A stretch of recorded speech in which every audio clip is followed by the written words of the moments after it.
meeting in the chat box, please. So if we could start with item 1, apologies for absence. Mr. White. Thank you, Chair. We have apologies for this morning's meeting from Councillors McKay and Councillor Thomas. Thank you, Chair. Thank you very much. Next is item 2, minutes of the last meeting. To approve as a correct record the minutes of the panel meeting held on the 14th of January 2021. Does any member wish to raise any objections? Do we all agree it's a correct record? Unless I hear otherwise, we'll take it that it's a correct record. Yes? Yes, okay. Chairman, yeah. Okay. Item 3, urgent business. There is no urgent business. Number 4, division of the agenda. I'm hoping that it will not be necessary to divide the agenda. There is the possibility at item 9 dealing with the leisure contract that there may be a possibility of the need to go into part 2. Hopefully that won't be necessary, but we'll deal with that there and then. Declarations of interest. Members are invited to declare any personal or disposable pecuniary interests, including the nature and extent of such interests they may have in any item to be considered at this meeting. Are there any declarations? No. Next, public forum. I understand, Mr. White, there are no questions from the public. That's correct. Thank you, Chair. Thank you. Item 7, the executive forward plan. Again, Mr. White, I understand that there were no questions or notification given by 5 p.m. on Monday, the 22nd of February. Is that correct? That's also correct. Thank you, Chair. Okay, in that case, we now move on to item 8 on the agenda, which is connecting Devon and Somerset representatives to attend. And I'd like to welcome Councillor Rufus Gilbert, the Cabinet Member for Economy and Skills at Devon County Council, who I understand he's with Mr. Matt Burrow. So, Councillor Gilbert, welcome back to South Hams, and the floor is yours. Thank you, John, and nice to see you. It's a long time. It's pretty much 2 years now, so time flies. I just wish it was possible for me to be with you and all of us in goodness, I've even forgotten the name of the room we used to sit in, but that attractive room, whatever it is. So nice to see you all. Yes, I'm just going to do a very short introduction of myself and Matt, and then hand over to Matt. So for those that don't know, who am I? As John has just said, I'm Rufus Gilbert. I used to be a district councillor for many years, sitting on the executive at South Hams, but at present I'm the Cabinet Member for Economy and Skills at Devon County Council, and that covers broadband, part of a large portfolio, so it's good to be here. Matt, who's with me today, is the Stakeholder Engagement Officer for this project. As you know, we both are today representing CDS, Connecting Devon and Somerset. That is the body that's tasked with rolling out broadband through Somerset and Devon. Our partners are Somerset County Council. Matt's got a good presentation lined up for you today, John, so I'm not going to usurp that. Just a few points. CDS, Connecting Devon and Somerset, has come under quite a lot of bad publicity, but in fact, we are the most cost-effective, one of the most cost-effective delivery schemes in England. As you're going to see, and you need to memorise this, members, South Hams lot in this project is lot F, and I think that's important for you to remember. In any correspondence, South Hams is lot F. More of that in a minute. I want to compliment Steve Molyneux for his report. I read it last night, and there's a lot of ground covered there, so thank you, Steve, for that. I also just want to stress we are unable to do a full deep dive into Block F today, so please, therefore, we will be unable to take questions on parochial matters regarding your members' individual wards. At this point, a bit more on that later, but Matt, whose phone number and email address will come up at the end of his presentation, will allow you to be able to communicate with him if you have any particular questions concerning your individual areas afterwards. So forgive me for saying that, John, but otherwise experience tells me you can very quickly end up with Mrs. Jones on 4th Street, flat 6, and we can't do that today. So bigger strategic overview for today, please. Other than that, John, that's my intro, and it's now for Matt to take you through hopefully all the matters that you will wish addressed. Thank you, John. Thank you, Rufus. Thank you very much. Thank you. So over to you, Matt. Lovely. Thank you, Chair, and thank you, Rufus. I'm just going to share my screen, if that's okay with you guys. Bear with me a second.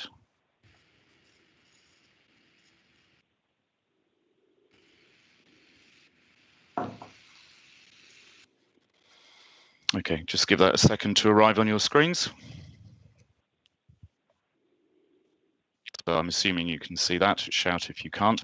I'd just like to take you through, I was going to say a quick presentation. I'm not known for my brevity, it has to be said, but I will do my best because I can see you have a full agenda. I'd just like to give you an overview of CDS, give you a bit of history to the programme, which is important context, I always feel, explain what's happened on patch in South Hams in the past, where we are at the moment, where we're going, and then we can kind of open things up to questions if that's all right. So we're a partnership programme, as Rufus indicated. We're a partnership between the county councils, many of the districts within the region, and we essentially cover the two unitaries to the north of Somerset, Somerset County Council, and the Devon County Council area as well. We're also the partnership also encompasses the LEP, Department for Culture, Media and Sport, Building Digital UK, and a number of other partners. And we exist to deliver on the government's super fast agenda, and that's an important distinction to draw at the beginning. So we are ostensibly about bringing people up to the defined super fast speed of 30 meg per second. We actually overachieve that increasingly, but that's important because that's our target audience, if you like. It's those people in rural areas who have the absolute poorest speeds, and we do that for all the obvious reasons. It's about supporting businesses, it's about supporting communities, it's about supporting individuals and supporting the local government agenda. We operate within and under state aid regulations, and therefore we only operate where there is deemed to be what's called market failure. So essentially we talk to the telecoms industry on a regular basis in a formal context, and we ask them where they are going to go commercially, where their plans are, and we cannot then therefore go there. So we go to those areas which are deemed to be not commercially viable. Something of a double-edged sword if you're deemed to be unviable, but it does mean that we can use state aid funds to intervene and pay operators to go to places that they otherwise wouldn't have gone. Overall, we're a large infrastructure project. We can probably be better seen as increasingly a civil engineering project rather than a tech project, if you like, per se, but we're dealing with large sums of taxpayers' money, and we take that very seriously. We operate in phases. Our first phase was contracted with BT, as were all the contracts across the UK, and we delivered over 3 years between 2013 and 2016, 2017, that sort of period. Second phase, listed here, we're contracted now with Airband, Wessex Internet and TrueSpeed, and I'm not intending to gloss over the fact that there was an interim period where we were contracted with an organisation called Gigabit, and I'll explain what happened with that in a second. But currently, the contracts that we have are let with those three operators. So overall, our target baseline when we started was fractionally over 1 million premises. The superfast program is essentially predicated on approximately 2/3 of coverage will be picked up by the commercial sector, so the state aid intervention covers the remaining third. And indeed, that was roughly what we achieved under phase one. We used the technology called fibre to the cabinet, and I'll come on to that in slightly more detail. We also, towards the latter part of that, started our phase two operation, and we decided to start at the hardest parts, and we had a contract with a company called Airband to deliver fixed wireless across both moors, rapid deployment technology, avoiding the need to impact on historic landscapes, etc. And we delivered a further 5,000 properties there in some really challenging circumstances. We ran our own voucher scheme. We'll come on to voucher schemes and their impact in a second, but that was extremely popular, and we had over 5,000 people express an interest. Moving on to phase two, we let 6 contracts, one of which was to Airband, who are currently operating in what we called our Lot 4 area, which is essentially North Devon, Torridge, and West Devon. The other contracts were handed to Gigabit, and that contract was cancelled in 2019. So we re-procured throughout 2020, and I'll just briefly take you through that. And we let the new contracts about as close to the wire as possible at the very end of last year. So under phase one, we used the technology called fibre to the cabinet. It's relatively self-explanatory as a term. You run the fibre out to the green roadside boxes that we're all familiar with, and then the connection runs the last leg of the journey on the existing copper wiring. It's a very successful technology in an urban area, but as you move out into rural areas, its limitations become more apparent. So essentially, copper being a metal, it has resistance, and therefore speed attenuates over distance. So essentially, between the cabinet and approximately 1.2 kilometers, you will receive speeds of between 80 meg, dropping down to that magical superfast figure of 30 meg at 1.2 kilometers of line length. Beyond that, up to about 1.8, you'll see an improvement, but you won't actually be getting super fast. So our providers don't get paid for that, but it's an additional benefit to people who might see their speeds rise from 2 to 17. But critically, beyond about 1.8 kilometers, the curve between existing copper broadband and fibre to the cabinet meets, and you won't actually see an improvement. So the further you go into rural areas, the less that actually has the ability to improve things, which is why you move into fibre to the premise and fixed wireless. So in addition to that, with the Airband coverage and other commercial coverage from Openreach, this is the kind of coverage picture that we have for the South Hams at present before we move into the new contracts.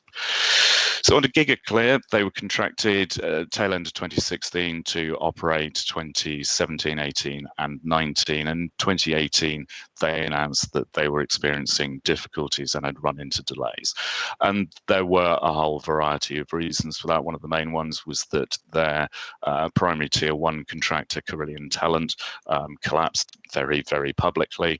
And that introduced a significant delay while they recontracted and reprocured that. There were also perhaps issues around their design methodology, which didn't translate particularly well from other geographies that they'd operated in, and didn't really cut the mustard in the southwest geography. They injected significant additional funding. They tried very hard to regroup. There were a number of additional plans. They increased their capacity, but ultimately in September 2019, it was agreed that the contracts couldn't continue. And that did require us to reprocure formally. We had to go back out to the market, and there is no way of short-circuiting that process. It does take 12 months, essentially. And the phases, I won't take you through the slide, but the phases essentially look like this. We were up against it in the sense that we had state aid clearance that ran out on the 31st of December of last year. And so had we not let the contracts, they would have not been lettable from the 1st of January. So it was slightly nail biting on occasions. But we did contract, and for the, as Rufus says, you are in lot F, and I'll show you what that means, but essentially it's Tinbridge and South Hams.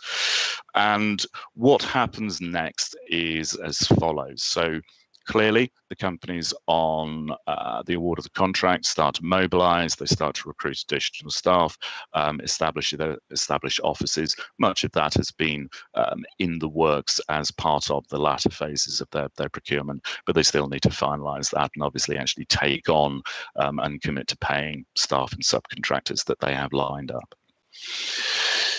This is survey and design. It should perhaps better read design, survey and design. So for the procurement process, there are higher level designs. They are in significant detail, but they indicate the where and the how of reaching the premises in our particular geography. That needs to be walked. That needs to be checked. The assumptions from essentially a desk-based process need to be validated, and then any amendments to the designs need to take place. And that clearly, with the I think 6,000 odd kilometres that we're covering with these new contracts, takes a while, but it is critical, and we know from previous experience that just attempting to go at your original designs is liable to result in some pain as you meet all of those obstacles that you would have found if you'd actually gone out and surveyed.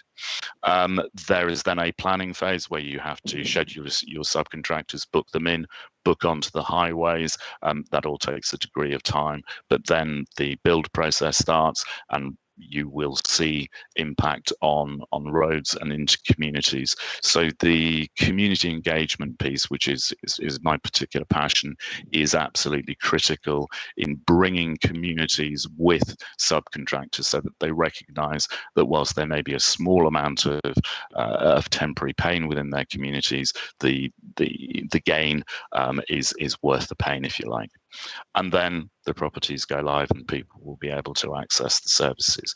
It's important to emphasise that all of our contracts, and certainly all of Airband's coverage, is fibre to the premise. So that will deliver up to gigabit speed, so up to 1,000 megabits per second, and is a step change. I emphasise that we deliver on the super fast agenda, so that's who we target. We target people who have less than 30 meg, but we are delivering way in excess of that as speeds are actually concerned. So this is the lot F area, and also shows the other contracts for Wessex, who are undertaking lot D, and a company called True Speed are doing A and B.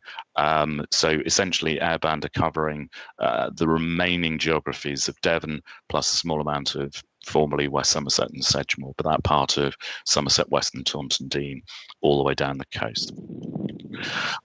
Our confidence in our three subcontractors is based on a year of poring over them in considerable detail.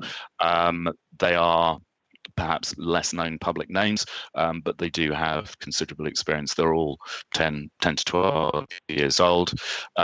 They have bases within the CDS region, or certainly very near. In Wessex's case, they're actually based in Dorset. And they have built in our area before. They're very familiar with the various different territories, and they have connections within local authorities, highways. They have subcontractors already established relationships with them, design people, traffic management people. They're actually very familiar with us. They have their investments secured, and they are increasingly within the altnet sphere. There's a lot of venture capital that goes into those areas, so they may not be household names, but they're well capitalized, and they've got successful records of delivery on other BDUK projects. So the scorecard, essentially, our records indicate that you've got fractionally over 50,000 premises within South Hams, and our work to date between ourselves and the commercial sector has delivered just under 40,000 of those. You can see that sort of 77, 78% coverage. The new contracts will deliver an additional 8,500, with industry weighing in with about 700, and that's something that we see all of the time.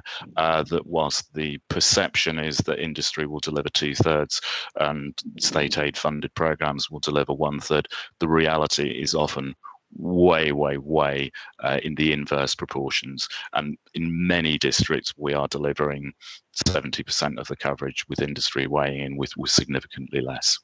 So that will give an additional 9,000 properties and bring you up to 48,000, which is a significant jump from where you have been, but we recognise it does still leave just under 2,000 properties to go. I'm going to gloss over this slide because I'm banging on and just look at those 2,000. And there are 4 ways in which we can support those. We have a thing called the Fibre Extension Programme, which uses funding which we claw back from the original contracts through a mechanism called gain share. And we have some operation at the moment within South Hams to the very west of the district, but there will be more of that to come in parallel with our contracts. There's a national Gigabit voucher scheme, which we are seeing significant results across the region, whereby communities can come together and commission their own solutions. And the funding within that voucher scheme is right. We're seeing communities essentially being able to fund 100% of the costs of bringing fibre to their communities. But it is a complicated process, and we have a challenge programme that will work alongside our existing contracts to work with those communities that are out of contract and support them through the whole process of how do you find a subcontractor. It's all very well having the money, but how do you actually work with a telecoms provider to deliver those contracts? And then overarching all of that is the much vaunted National Fibre Programme, which will be run more centrally, and that will in parallel seek to deliver on the government's agenda of 100% full fibre by 2025, although I don't think it's still quite that, but it's about significant fibre coverage across the UK, and that will happen in tandem. It's quite enough from me. As Rufus said, those are my contact details. Please do get in touch if you have specific queries about your constituents and individuals within your ward or businesses or any other queries that you have. But that's, by the sounds of my voice, that really is me done. So I will stop sharing, and I assume it's okay to open up to questions, Chair? Yes, thank you, Mr. Barrow. Before we move on to questions, I'd ask Mr. Molyneux just to briefly address item 3 on the report dealing with this council's activity. So Mr. Molyneux, and after Mr. Molyneux has completed, I'll open for questions. Thank you, Chair. So I'm sure members will appreciate that Matt covered a lot of ground there, and it's confusing enough for us as an organisation and you as members. But I imagine if you're a member of the public who just wants a decent broadband service, it's really confusing with the number of schemes that are out there.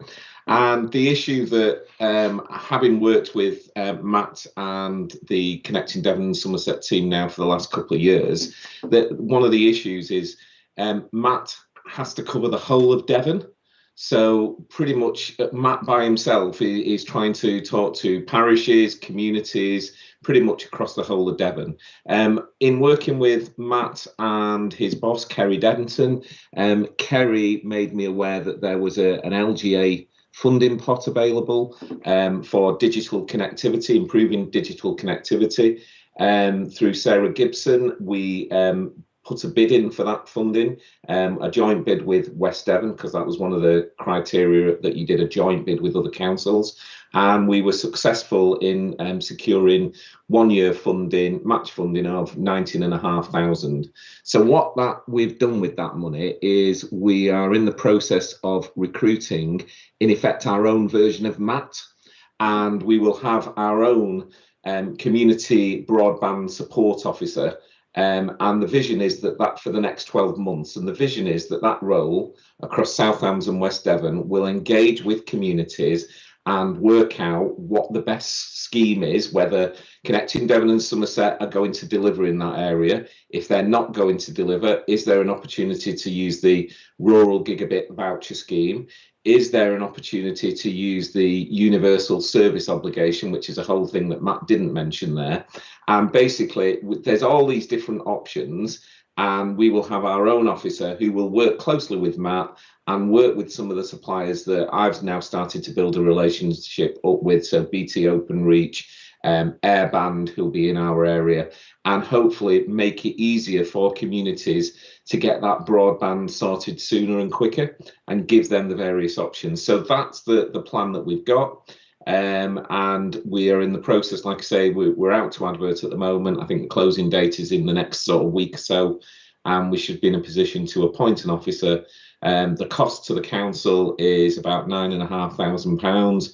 We've not come to members with that because we can fund that from within individual the existing salary budget, and it's a 1-year post, and we'll see how successful that is and how much that helps. And if it is successful, then we'll be coming back to members to ask for maybe additional funding, but that'll be in 12 months' time. So I hope that gives enough of an update, Chairman. Thank you, Mr. Molyneux. Right, the first question is from Councillor Spencer. Thank you, Chairman. My question is to Matt, if I might. Matt, we've spoken on a number of occasions in the past. I won't go into the local issues particularly, but you mentioned during your presentation that one of your personal priorities was community engagement. And I think you're aware from our previous discussions that the community don't think that there is any engagement at the moment. Their main questions are normally, when am I going to get it? What is it going to cost, and what speed am I going to get? They've been told by us through information that we've obtained through Devon of a whole range of rollout dates, none of which have been fulfilled. And now we're being told, if I understand the slide correctly, that it's going to be July. And as you know, you arranged a meeting for myself and others with Openreach. And bearing in mind that they are a community infrastructure company, as I understand it, they're certainly not a communication company, because in their words, they don't feel that they've got any obligation to communicate with the public. It's not part of their remit. They have their own plans, they have their own objectives, they have their own timescales, but they're not prepared to share them with the public, and they don't feel that they've got any obligation to do so. So my question really is about, what are we going to see in the way of communication? And I understand, I didn't realise Steve was going to say what he said. But what are we going to see in the way of communication, and when is that communication going to start? How is it going to work? And are we going to get it right this time, frankly? Thank you. Thank you, Barry. Nice to see you. Yes, those are all entirely fair points. So Steve kindly indicated that I covered Devon. I mean, in fact, I, until fairly recently, have covered the whole of the CDS patch, and I'm not looking for sympathy or any quite the opposite. But you are absolutely right that the community engagement aspect is both critical and perhaps one that until recently, particularly telecoms companies, have not seen fit to resource to the level that that we think they should, and rather leave it up to local body like CDS. That is changing. I think it's unfortunate that colleagues at Openreach expressed those views. I think there is cultural change within the industry and things are improving. So it is incredibly welcome, the post that Steve outlined, and I thought to mention it, but I didn't want to steal his thunder. That additional resource will be critical, and I think certainly as Southampton and West Devon are ahead of the curve as far as other districts are concerned, you will probably see benefits both to the understanding within communities, which leads to faster deployment, because there aren't as many obstacles and you have a ready and willing and receptive community. But in addition to that, it shouldn't be up to local government entirely to be responsible for that. And as far as airband are concerned, we have worked with them, combination of carrot and stick.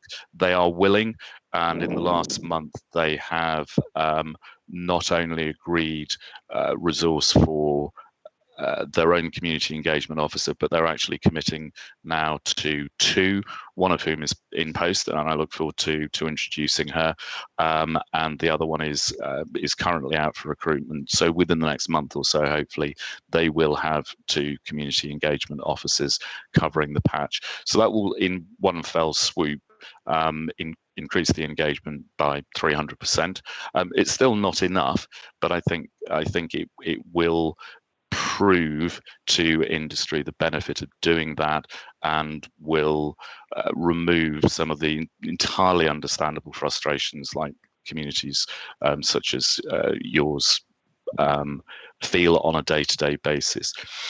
To the specific nature of communication, or what will be communicated, we are just finalising the information and mapping, if you like, that will allow communities to have more of an understanding as to what's happening, where they are in the queue, if you like, what stage they're at, when the surveying will take place, once it's been complete, that they are in planning, and that will give them build dates. They will know when people will be on patch. And I think the situation in Bickley, Water and Shore prior just only serves to underscore that. I do know that it took a while to persuade Openreach to talk to you. They weren't anti, but it's not something that they do, and so it required a degree of persuasion. And I think to date that you are pretty much the only community that they have talked to, and your clear frustration, I think, underscores the fact that does need to change. Okay, thank you. Councillor Gilbert, I think you've got your hand up. Did you want to add to the answers? Yeah, if I could just briefly, John. Chairman, yeah, utterly sympathetic, Barry, with your concerns, and do totally understand your question. I've got 17 parishes and towns that I represent, and those questions come up quite regularly. I think the Southampton Community Support Officer is going to be a huge asset in helping streamline your inquiries. You will have an officer that will be able to help you get those answers to the questions you so much want. And as finally Matt has said, we should soon, very soon, I can't give you an exact date, be able to provide the information mapping and the building dates that you all so much want. And indeed, I do for the area I represent. So I'm putting a lot of pressure on officers and continue to do so. So I don't think you'll have too much longer to wait now before you will get the answers to the questions you and everybody else so much want. Thank you, John. Thank you very much. And Mr. Molyneux, you wanted to make a comment. Further to what Councillor Gilbert said there, we're the only authorities in Devon who've taken this approach, this next step of taking our own officer on to do this. And I was asked a question, I can't remember by who, but was this going to be a technical role? And it is not going to be a technical role. It is about community engagement and engaging with the suppliers, because that's what's needed. There are technical solutions out there. It's just about making sure that the communities know what they are, and linking those in and pulling them together with the different suppliers and the different options available. So it's not about technical, it's about community engagement, which is what you say, Barry, as Councillor Spencer, has not happened as effectively as it could have done. So we've recognised that and we are doing something about it. Thank you. Thank you very much. Councillor Smurden, you're next in line for a question. Thank you, Chairman. And can I just say it's good to hear Councillor Gilbert's voice booming out of the speakers, certainly keeping us on our toes. A question for Matt. What is the situation with airband? I note on the page 19 there, connecting Devon and Somerset, it says the contract covering Southampton has been awarded to airband. Obviously, I'm not sure everybody would realise, but the contract to provide broadband within Dartmoor National Park has been handled by Airband and sort of around the edge of the park as well. Have to say, and I'm sure you're well aware of this, that there've been a lot of reliability issues with Airband, particularly with the microwave service that they provide. A lot of people I know in this area who currently have that are looking for, if there's a fibre option, then they're rapidly taking it. Are you content? Airband are now apparently going to be delivering, fibre. Are you content that they can do that? And what's going to happen to the microwave network when they become which it would appear, a fully fibre company? Thank you. Thank you. So yes, it's really important to stress that all of Airband's coverage within the new contracts, and so for Lot F as well as the others, will be fibre to the premise. So it will be 100% fibre, and there won't be any wireless involved in the mix. With all technologies, there are strengths and weaknesses. So we talked about the positives and negatives around fibre to the cabinet. Wireless is an excellent technology. We're probably the only European country that doesn't have a mature, stable, fixed wireless broadband network. Many other European countries, it's the rule rather than the exception. So I think, for example, Spain, about 93% of their broadband is delivered wirelessly. But it does undoubtedly have some limitations. It has limitations around topography, because it is a line of sight technology, so you have to be able to see the aerial, and it can suffer from performance issues as a result of vegetation growing, as a result of weather impacts, etc. Yes, we are aware of discontent with some people who have received a suboptimal service, and we continue to work with Airband to rectify that. It is a truism that if you're a satisfied customer, you might tell one person. If you're a dissatisfied customer, you'll tell 10 or more. And I think there is an element of that. I think Airband do have a lot of satisfied customers, but certainly those who are frustrated make their frustrations known. The existing wireless network that was delivered under the CDS contract, Airband have a contractual responsibility to continue to maintain that, I believe, for 10 years, but I would need to check on that.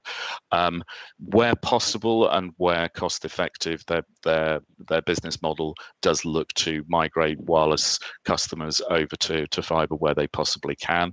I think in the national park that would take time, because there are a whole range of obvious environmental impacts that would need to be considered. But if those people who are not receiving the service that they signed up for and they have a contract for should continue to press Airband. And if you have any problems, please do come to us. Thank you very much. Thank you. Councillor Brazil. Councillor Brazil. It's a question probably more directed at Rufus than Matt. And hi, Rufus and Matt.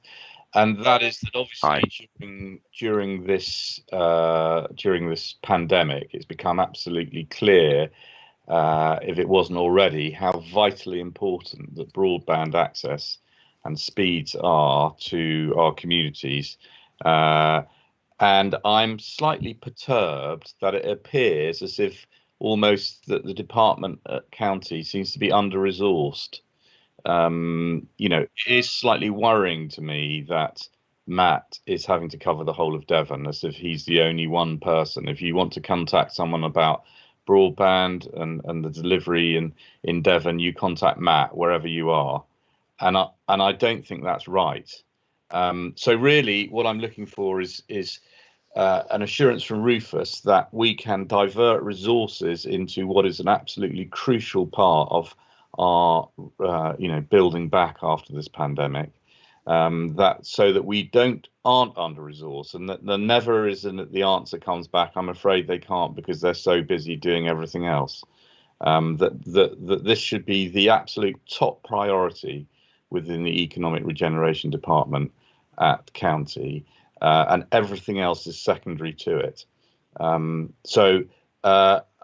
You know, that's my point. I hope you get the gist of it. And if you need some, you know, some support from the district to try and lobby county, or indeed county councillors, if you know, if we're still there after May, to give some support to you in getting more resources or whatever, you know, absolutely, I'm sure we'd all be 100% behind that.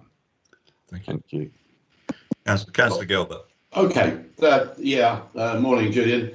Yes. Matt will give you the answer. He has got some assistance. He's not totally on his own, although he is the best at the job. I don't think we are under-resourced at the moment. If I thought we were, I most certainly would seek additional resources. So Matt will perhaps explain a little bit more about his role and his assistance. He is keeping up, yes, because I don't know how many emails to deal with every week. And I know full well that all those emails are answered adequately and satisfactorily in most cases, because I monitor that myself. So I am happy that certainly in Devon we are getting the answers through. Where we do have an answer, that is, and that performance will improve. The quality of the answers will be better as and when we do get the detail to be able to give those answers. I referred to Barry earlier about information mapping and Build Back Better, which is what building the dates rather. That's what you're all waiting for, and we should get that to you shortly. So if Matt just wants to give you a little bit more detail of who is working with him, that would be good. Thank you. Mr. Barry, could you just keep your answer brief on this one, please? Yes, certainly, Chair. I do have a colleague who has been in post for about the last 8 months, Sasha, who boosted our resource by 100%. We've now divided the region by contract rather than by geography, so she is working on the contracts with Wessex and True Speed, but essentially that means she does Somerset and I do Devon. So that is an indication of the both county and district commitment to the engagement piece, and I think the addition of resource in from our suppliers will really help that, as well as critically the post for Southampton and West Devon. Thank you very much. Thank you. Councillor Reeve. Thank you. I just wanted to know, because I think the community broadband officers, you know, could be really helpful. When is that likely to be in place? Mr. Molyneux, could you answer that, please? I'm expecting by the end of March at the latest. Right. Thank you. Thank you. Right. There are no further questions. Could I ask Mr. White to put on the screen the recommendation, please? So, members, before you is the recommendations is that the panel welcomes the proposed broadband provision as set out in the report and presentation, and the appointment of a broadband community support officer who 4 months after his/her appointment report to the panel on the progress in respect of the responsibilities set out at paragraph 3.2 of the report. I'm reading this out for the benefit of Councillor Pennington. So I'd like to propose that recommendation from the chair. Do I have a seconder? Yes, Chairman. Thank you. Right, there's a recommendation before the panel. Does any member wish to speak? No. Could I then put this to the vote? So are there any members who wish to oppose this recommendation? If they could they please indicate in the chat box? No. In that case, the recommendation is carried, and I'd like to finish by thanking Councillor Gilbert and Mr. Burrow for their excellent report and presentation, and thank you very much indeed. Thank you, Chair. Thank you all. See you all next time, so to speak. Bye. Bye. Bye. Right, if we could then move on to item 9, which is the leisure contract. If I could, before asking Councillor Hawkins to commence the presentation, could I just remind members that there is a informal meeting to discuss the Fusion and the leisure facilities next month in March, and I would suggest that if there are any questions that may result in us having to go into a separate session, that they be, if you could bear that in mind. In other words, they be left for the meeting in March. So I'll now hand over to Councillor Hawkins. Good morning, Mr. Chairman. I presented this just over a year ago for the last review, and when we were sitting in the Carey room, I think it was probably one of the last meetings we actually had in the Carey room, who would have ever thought that 2020 would have been such a turbulent and difficult year for all of us, but particularly for our leisure centres. Southampton District Council has 4 excellent leisure centres servicing our communities and the surrounding parishes and hamlets. We are lucky to have Fusion as our contractor, and I will introduce the officers to you in a few minutes. But first of all, I would like to thank Fusion staff and teams for all the hard work and effort they have done in this difficult and hard year, and all the community groups who have regularly volunteered when we were able to be open, who have ensured that when we were reopening, which we did obviously last summer, those centres were opened as fast as we possibly can, and we hope that in April that we will be able to reopen our centres as fast as possible. But that's looking forward and not looking back. The importance of recreation and well-being is now more important than ever, and the issue of learning to swim for our children, and even for someone like myself, my age, to learn to swim properly, and also for GP and hospital referrals. These are things that are so important to our communities, and I hope in the 12 months ahead we will actually increase those usage. The council assisted financially to help the leisure centres open for the 4 areas, and we're hoping in a few weeks' time that central government will announce that they have been able to give us a grant to help towards those costs. The report highlights the year 4 of our contract with Fusion, and as we know, it was a very difficult and interesting year.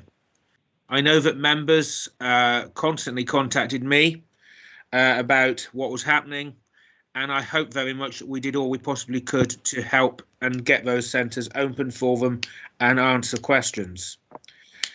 Southampton Council supported Fusion through the year with funding for 2021 of 435,000, and also with added PR and marketing, which I think is something really important that we must continue to do.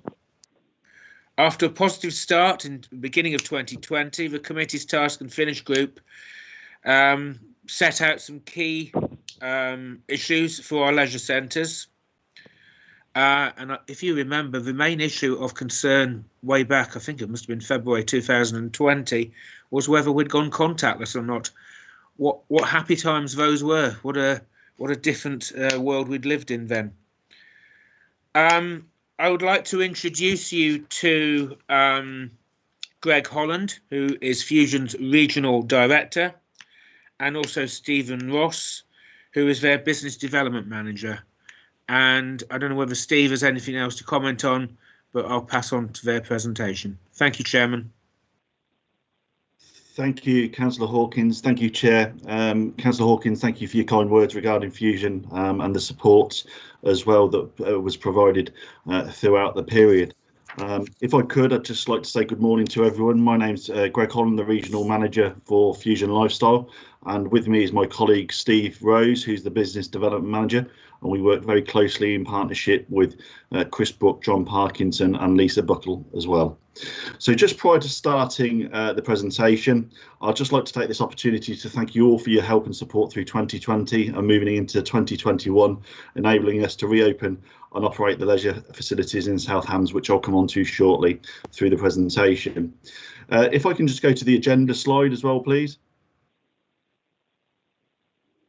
The next slide. Thank you. So the presentation I'll update you on today is slightly different, as Councillor Hawkins has alluded to normal annual reviews because of the unprecedented period we've all experienced, and it's aimed at providing you an overview of the journey from lockdown 1 in March 2020 through to looking at reopening in April 2021, which we'll come on to shortly. I won't go through all of these key points because we'll go through those as the presentation progresses. If I can go to slide 3, please. Thank you. So as the pandemic took hold in February and March, and following the government's decision to move into a national lockdown and close all leisure facilities, Fusion worked extremely closely and in partnership with council officers to mitigate any and all impact to leisure where we could. However, due, as we're all aware, to the national lockdown in March 2020, we closed all facilities in South Hams, and essentially the funding that we received from South Hams Council for the ongoing maintenance, asset protection and reopening of the facilities was split into two time periods, which are important to understand. April 2020 to September 2020 was the short-term funding because of the first impact of the lockdown period, and asset protection and maintenance of the facilities because we understood it would be a longer period of closure.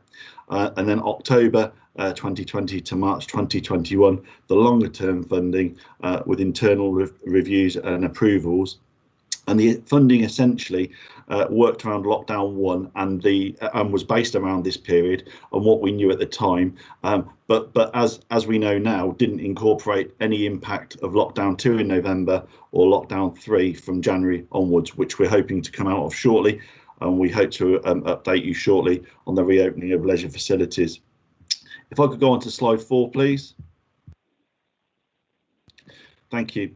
So on this slide, it's very important that we class lockdown 1 as the period from the end of March. All leisure centres closed on the 20th of March following the government announcement. We did a hard closure, as we would call it in the industry, and the hard closure of a leisure centre is essentially a systematic and controlled close down of all of the major plant and air handling units within leisure centres, keeping them at minimal levels to ensure that there aren't build-ups of condensation or any issues within leisure centres. All of the boiler plant are switched off to minimal levels. We conducted regular weekly building and monitoring checks, which are recorded and sent through to the council every week. They're completed by qualified FM engineers. We have reduced our planned preventative maintenance and core statutory obligations in line with our insurance obligations of the buildings to reduce our cost base. But also we've also reduced a utility expenditure to an absolute minimum to ensure that obviously the cost base is as sustainable as possible moving forward. What we've also done is introduced one-way systems within leisure centres. Hand sanitizer stations have been introduced, but also mandatory requirements to wear face masks covering in all public buildings as well. The key change for us, Councillor Hawkins alluded to it, was the introduction of a cashless system, but also to follow the government track and trace system. We also completed online bookings, so all activities within leisure centres, whether it was gyms, swim, group exercise or any other activity, was all bookable online to ensure that we could follow the government track and trace system. So that was lockdown 1 in November. If I could go to slide 5, please. And slide 5 is included here today just to provide an update and a reminder to councillors and officers of when we actually opened up the facilities. The key reason here is that we planned on a phased reopening of leisure facilities to ensure that when facilities have been closed for a longer period of time, on reopening and switching things back on, there are always a tendency that things can go wrong, and to ensure that we could mitigate any impact of a long period of closure, that we did it in a phased and staggered manner. So you can see the dates in front of you on slide 5. I won't go through all of the dates, but if there are questions at the end, I'm more than happy to facilitate those. Moving on to slide 6. So I think this is one of the key slides to really provide a little bit of time just to go through. As I said, it's a very important slide to go through because it illustrates very succinctly the fantastic work that central and frontline operational teams in Fusion have undertaken, either during the closures or upon reopening of the facilities, to ensure that we had a COVID-19 secure facility, and more importantly, to provide confidence to customers and the local community that the leisure centres were safe for them to access and enjoy. All of the risk assessments that we undertook were based upon government guidance, supported by Public Health England recommendations, and were also important updates from our trade industry body, UK Active, but also all of the governing bodies where we sat on, such as Swim England, to ensure that we had an interpretation of what they were planning, but also we sat on some of the working groups to ensure that we could influence and consult with the national governing bodies to ensure that we had our say. So as I said in the previous slide, we introduced high touch point checks, which were recorded and carried out every 2 hours to ensure that we had a safe, clean environment for our customers to use. These were recorded every 2 hours on our internal F360 quality and assurance reporting system, and all of those statistics can be recorded and shared with the relevant bodies such as Public Health England or councils' environmental health teams if required. All of our frontline and central support staff undertook new created online training and development courses by the organisation so that they were aware of all of the updated COVID-19 measures to prepare them for reopening and to support the local communities with confidence upon returning. In addition, the training that we actually designed ourselves internally for COVID-19 for the return of our staff to ensure that customer facilities were safe was actually accredited by the Chartered Institute of Management for Sport and Physical Activity, CIMSPA for short. So this is another bonus and benefit that actually all of our staff that have taken that training have actually got now an accreditation for CIMSPA. If I could go over to slide 7. This slide focuses upon November lockdown. So the November lockdown came very quickly. In lockdown 1, we thought that was the end of the lockdown period. We didn't envisage another lockdown. We certainly didn't envisage a third lockdown. But November lockdown, I class as lockdown 2. All the centres closed on the 5th of November. But on this occasion, rather than a hard shutdown, we did a soft closure. So the key difference between lockdown 1 and lockdown 2, like I've said, it was a soft closure because we knew that it was for a shorter period of time. So this enabled us to ensure that as an organisation, we could move quickly and dynamically to remobilise and reopen the leisure centres as quickly as we could once we were allowed to do so. Essentially, a soft closure is turning temperatures down within centres or within swimming pools or activity areas rather than actually switching plant off, because obviously switching plant off, turning it on, making sure it's serviced and getting it back up to temperature takes a lot longer than actually if we did a soft closure and we just turned temperatures down. That's essentially why we did it. In terms of customer communication, we learned as an organisation that in lockdown 1 we could have been more proactive and been better with our customer communication. So we engaged more closely with our customers with comprehensive customer communications plans that were shared with senior officers and council members. But we also set up a customer contact centre that could respond to customer inquiries either through social media, through email or through telephone, through systematic timeframes over a 7-day period. And we committed to responding to all customers in 24 hours and resolving their issues within 48 hours. And we had great feedback from both our customers and our local authority partners as well. In terms of customer communication, we also engaged with South Hams, as we did with West Devon, and worked closely with senior officers and councillors to do Facebook Live updates and videos at centres.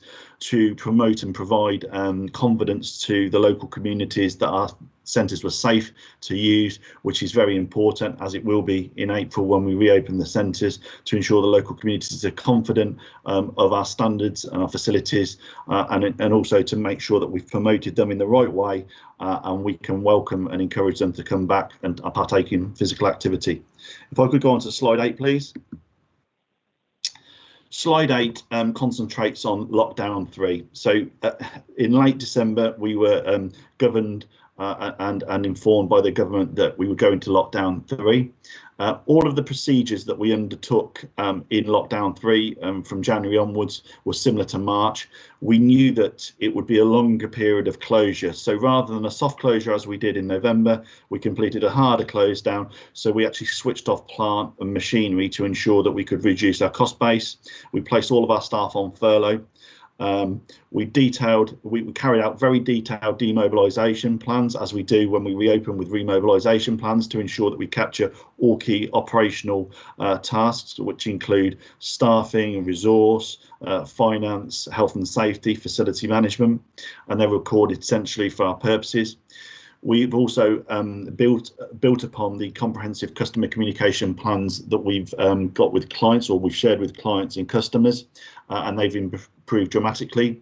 We relaunched Fusion at Home, which has now changed to Fusion on Demand, which it provides over 400 online group exercise classes per week. That launched on the 22nd of February, which has had great feedback. And we're also supplying free YouTube fitness videos for people and members of the public that don't want to partake in that particular offer. And we've also continued with our 7-day per week customer contact centre managed by our regional sales managers to ensure that our customers have the ability to ask questions, complain, and we can respond in the right manner. If I could go on to slide 9, please. Thank you.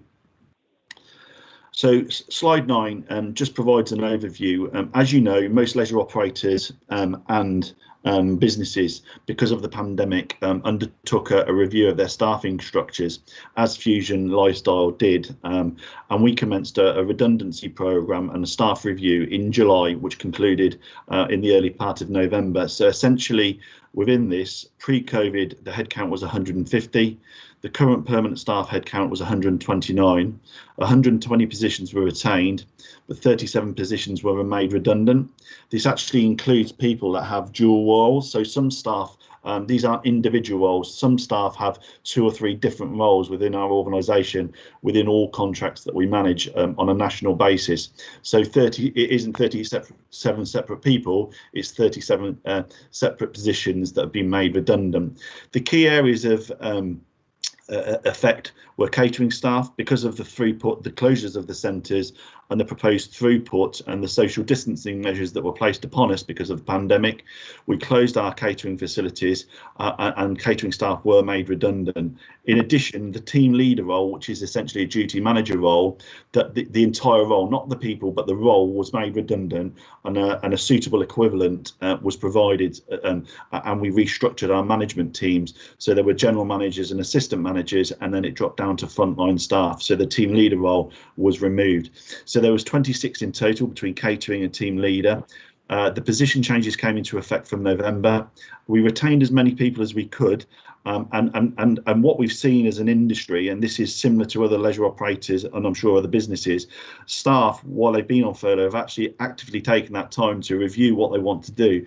But we have seen a number of resignations within the contract that's actually mitigated the impact of the actual staffing redundancy programme. So the impact has been less than what it would have been if some of the staff hadn't resigned and moved on to other opportunities within the contract. Moving on to slide 10. So this slide provides an overview of participation from August through to December. As you'll have seen in earlier slides, we've taken a phased reopening to the leisure facilities. As you can see from the graph, each of the leisure centres showed a growth, as you would expect, as they reopened, and that increased through August through to October. But again, because of the closure in November, this dropped down because of lockdown 2. Just an interesting point here is that if we were to compare like for like in 2019 usage in October versus usage in 2020, it would mean that our usage because of the pandemic has dropped by circa 60%. So effectively, we had 61,000 people that used the 4 centres in October 19, but we only had 24,000 people that used it in October 2020. So the drop in participation, to give you a true understanding of its impact, is around 60% in usage. If I could move on to slide 11, please. So in terms of financial projections, we work very closely with our senior officers and councillors to provide an opportunity for a set of financial projections. The financial projections that you will have all approved, either through short term from April to August or from October through to March, longer term projections, were built on industry research that we took from UK Active, the trade industry body that have been very good at championing the reopening of leisure facilities throughout the pandemic. Essentially, the projections were based upon participation numbers in August 2020 at 40% levels, building up to about 80% by March 2021. What this didn't do, unfortunately, because we weren't aware of it at the time, was build in any of the impact that it had from lockdown 2 or 3. What it did is based upon an impact from lockdown 1. Again, without going through it, it was split into 2 periods, April to September and October to March. The projections also included a full corporate review of all centre and head office staff and operating costs to ensure business sustainability. And actually, as an update between August and December, the client accounts that we supplied to senior officers of the funding that we've received, but also our income and our expenditure trading position, the client accounts up until December and including December on financial performance for South Hams showed a small loss of about £13,000. So the projections that we put forward were very accurate in terms of what we proposed would happen, albeit it didn't take into account the closure in November. If I could go on to slide 12, please. So in terms of slide 12, this illustrates membership information for the centres that we're talking about from a South Hams perspective. Just by way of update, what I've got here is in February 2020, which is pre-pandemic, we had a total of about 6,764 members across all members within South Hams and West Devon. That has dropped to just under 3,000 on 2,922. So the impact across both district councils has been circa 3,800 from February 2020 to the figures that we took at the end of January. So there's been about a 3,800 drop off, which is all related to the impact of the pandemic. If I could go on to slide 13, please. So similarly, we've done a similar slide to membership information on our swim school. Again, this is for both district councils because it was very difficult to separate all of the numbers. So pre-pandemic in February 2020, we had a total of 2,427 children on our swim school. And at the end of January, we took the figures at 1,701. So there's been a reduction of 726, which illustrates that there's actually been a better attainment of pupils on our swim school that are more ready and willing to return. And we hope that through our revised programming and our promotion of our facilities and our swim school, when we reopen, those numbers will develop much more quickly, and we've got to do more work around the facilitation and promotion and welcoming back of our health and fitness members. If I could go on to slide 14, please. So slide 14 identifies opportunities to move forward. We focused upon operating through December and January. The operational measures that we put into place in lockdown 1 and 2 were reintroduced when lockdown 3 ends. We thought that we were going to move in until very recently into a tiered system, tier 1, 2, 3 or 4. Obviously, we now know that we're not doing that, and that the tiered system has been removed by the government following their announcement on Monday. The key phases for your information, obviously on March the 8th, schools can return. We think that will have a little impact with us in South Hams. However, I am working extensively with the dual use agreement at Kingsbridge with the school to use the facilities there prior to the full reopening of the centre, which our office is aware of. On March the 29th, outdoor sports and outdoor group exercise can commence. So we're actively looking at building that into our plans. On April the 12th, which is the key deadline for us, indoor gyms and leisure centres can reopen to the public. And then on May the 17th, indoor group exercise can reopen. And essentially, we will look to facilitate group exercise in larger spaces, because at the moment, unless anything changes, we're expecting that group exercise classes will still be like similar activities where social distancing will still apply. So when we reopen, we'll continue to work with capacity restrictions, one-way directions through centres. We'll be still booking online. We'll have COVID-19 secure facilities. Our customer and client communications will be much more extensive because of the learnings that we've taken from lockdown 1 and 2. We will continue with our new group online group exercise offer, which is Fusion on Demand, which is accessible to over 400 classes per week. And the flexible plans for a tiered approach obviously no longer apply, because obviously they've been now removed by the government. Moving on to slide 15. With the continuation of how we look when we move forward, it was fantastic news that Fusion as an organisation was successful in their large business interruption loan, the CL Bills loan. It totaled £13 million, but actually only concentrated on the impact of lockdown 1. And that will then be paid back over the preceding 3 years from next year onwards. But it does provide short and longer term stability within it, and it also provides an opportunity to Fusion to go back to the financial institution if in the unlikely event there was a further lockdown in the future. Councillor Hawkins alluded to it at the start of the presentation. We worked again with senior officers and councillors on the National Leisure Recovery Funding application that we completed in early January, which was for the period of December to March. You'll identify that for South Hams, there was a funding allocation of £160,000, which essentially covered the services that were provided to the leisure facilities between December and March. We're having ongoing conversations with senior officers to how that funding is allocated, and also we'll shortly be providing financial projections for the new financial year from April onwards, and we're actually meeting tomorrow to discuss reopening plans and to confirm an approach moving forward.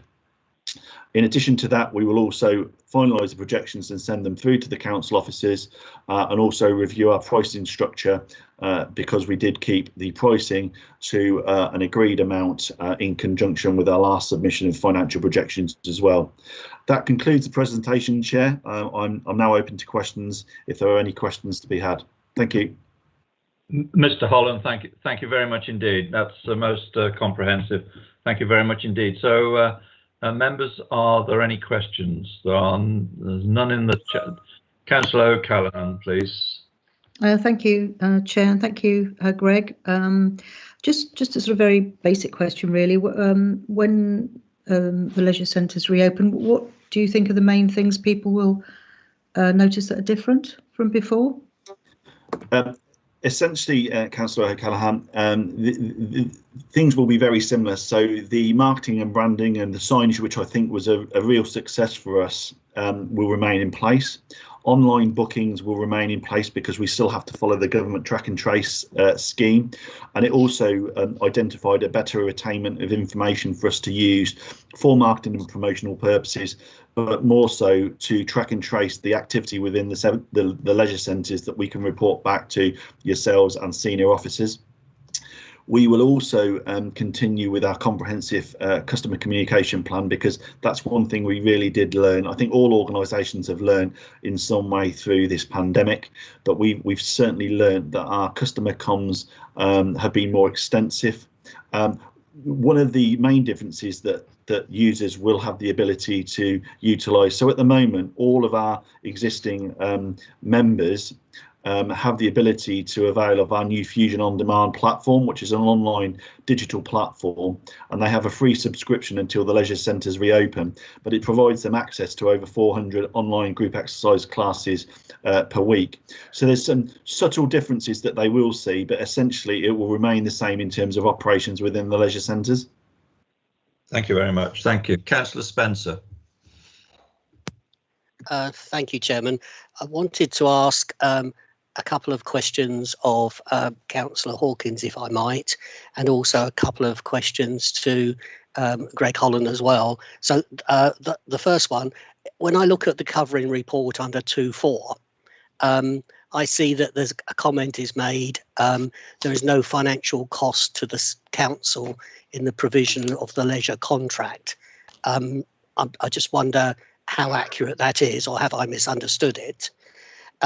And the second question to him would be, are there any indications of the additional costs above and beyond the grants that have been given, covering the enhanced PR and marketing efforts that we are contributing to Fusion? In terms of Greg Holland, I just wonder, thank you for what you've said, very interesting. I just wonder what the contingency plans might be, if any, of not securing the grant that you've gone for. I might have missed it, but I didn't see anything in there. And I wondered what thoughts are regarding further financial contributions from South Hams, and whether you would like to comment on that at all. Thank you, Chairman. Thank you. Can Councillor Hawkins deal with the first two questions, please? Right. The one concerning the finance, because we've only just really had the information that we're able to open again within the next few months maximum, I think I'll have to come back to you on that one, Councillor Spence. The issue with PR, we have an excellent publicity department, and I think, to be honest, we were failing in the past to actually not publicise our leisure centres enough, and that is already in our budget for publicity, so I can't see that's any particular problem, other than it might obviously take them off other issues. But the actual use of our leisure centres and getting people back into our leisure centres, in my view, is one of the most important things we've got. We've got an excellent infrastructure in our four towns, and you know, I was keen last summer to do all I possibly could to get them publicised, and we've really got to get people back into those leisure centres as fast as possible, so that the actual burden on the taxpayer becomes less. So, thank you, Mr. Holland. If you could deal with the two questions, please. Thank you, Chair. Thank you, Councillor Spencer. So essentially, the two questions you provided are financially related. So in terms of the contingency plans around the funding that we mentioned, on the last slide, you'll note that there was a funding allocation for both councils, and the funding allocation was for South Hams 160,000. That was for the period of December 20 to March 2021, and that was the National Leisure Recovery Funding application to Sport England. So essentially that was to provide that allocation of funding to the council, to Fusion, to support the operation of the leisure centres in that period. Now, what we didn't realise, again, that we would go into another national lockdown. So essentially that funding has already been pre-approved by Sport England, and now we've put the funding application in. We've had to answer some clarification questions that we've done in conjunction with the council, but we hope to have positive news very shortly. So I don't essentially see that we'll need a contingency plan for that element of funding at this stage.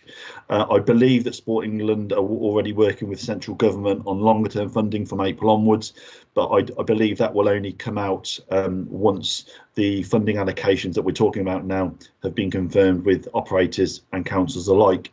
In terms of further financial contributions, I mentioned that we were finalising some financial projections for April 21 to March 22.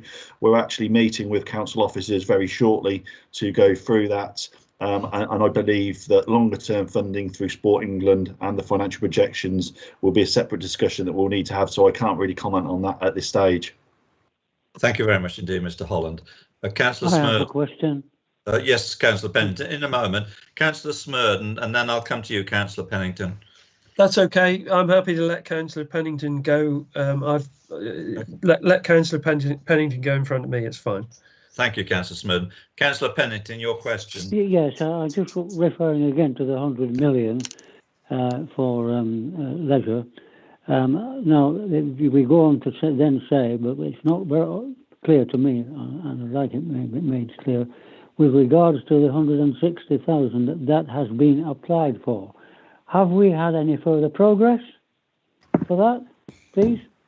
Mr. Holland, can you answer that? It says in the report, being applied for, but it doesn't say anything further. Councillor Chairman, would you like me to step in and advise? Councillor Hawkins. Yeah, right. Mr. Brooks, could you answer that, please?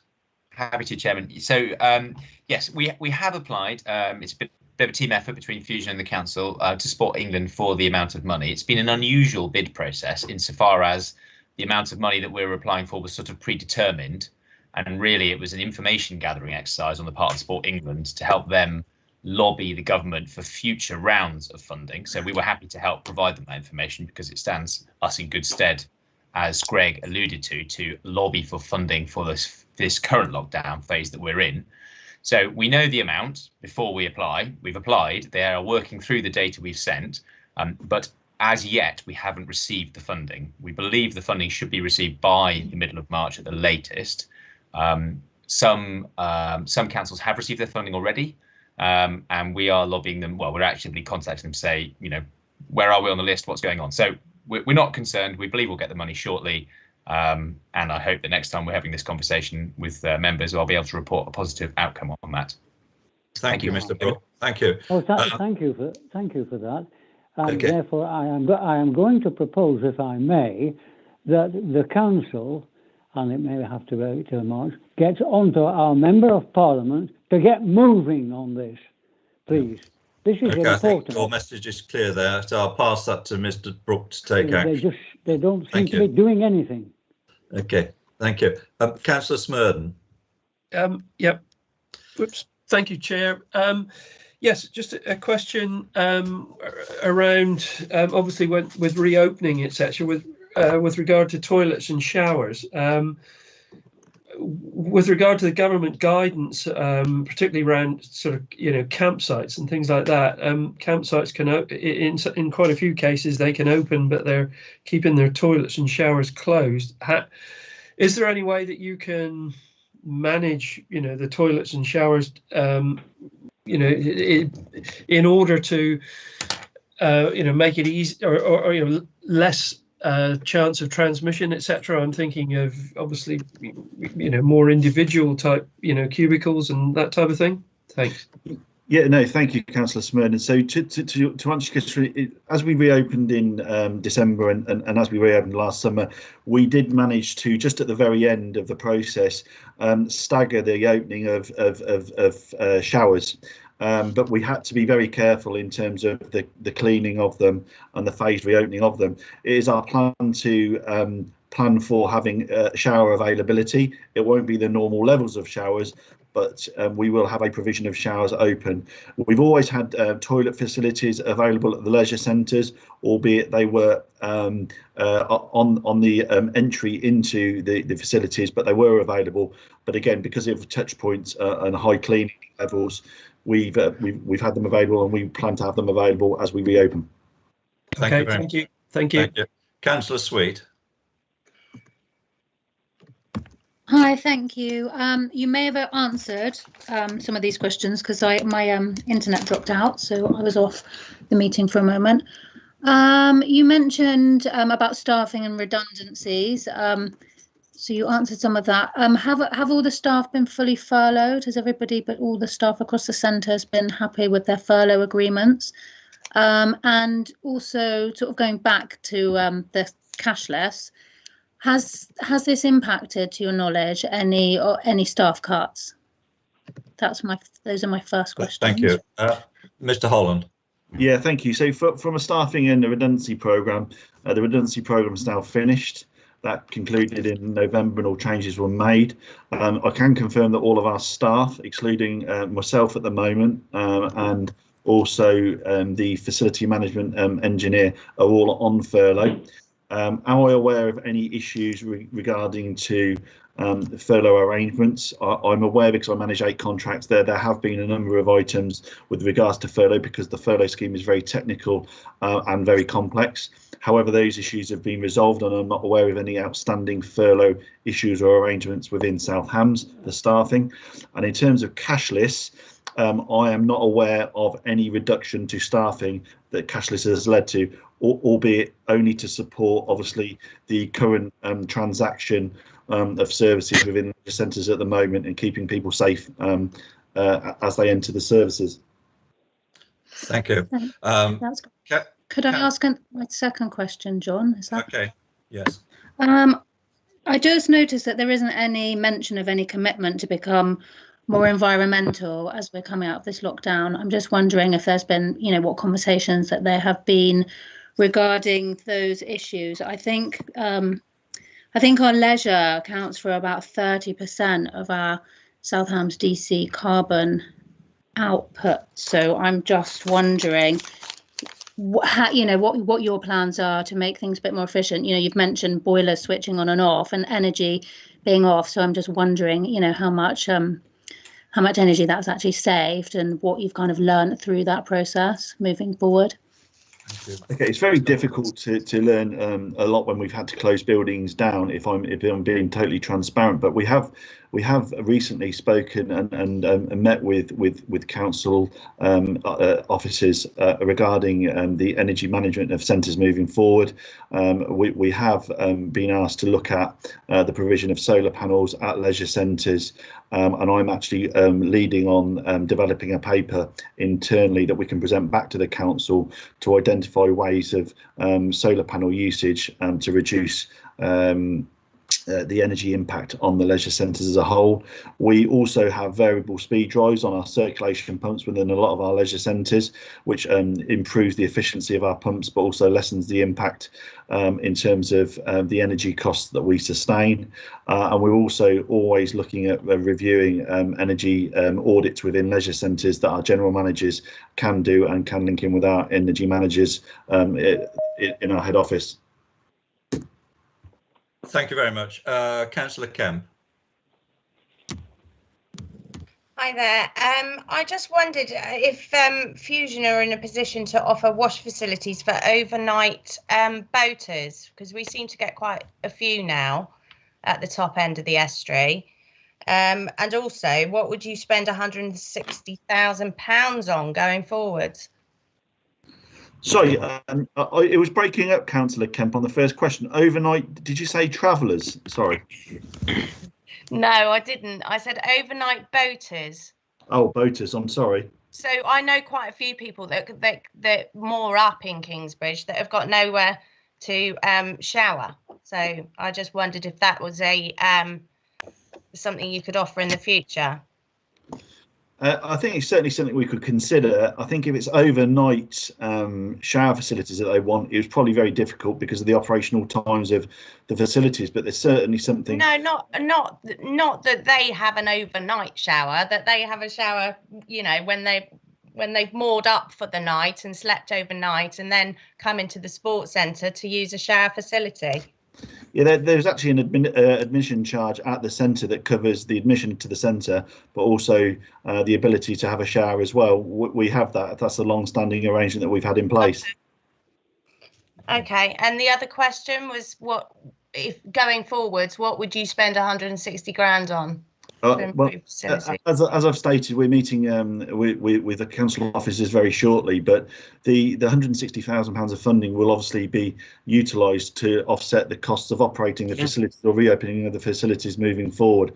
But that like I say, I must reiterate, that's something that we're meeting with very shortly with council officers on to decide to obviously propose back to yourselves. Thank you. Councillor Hopwood.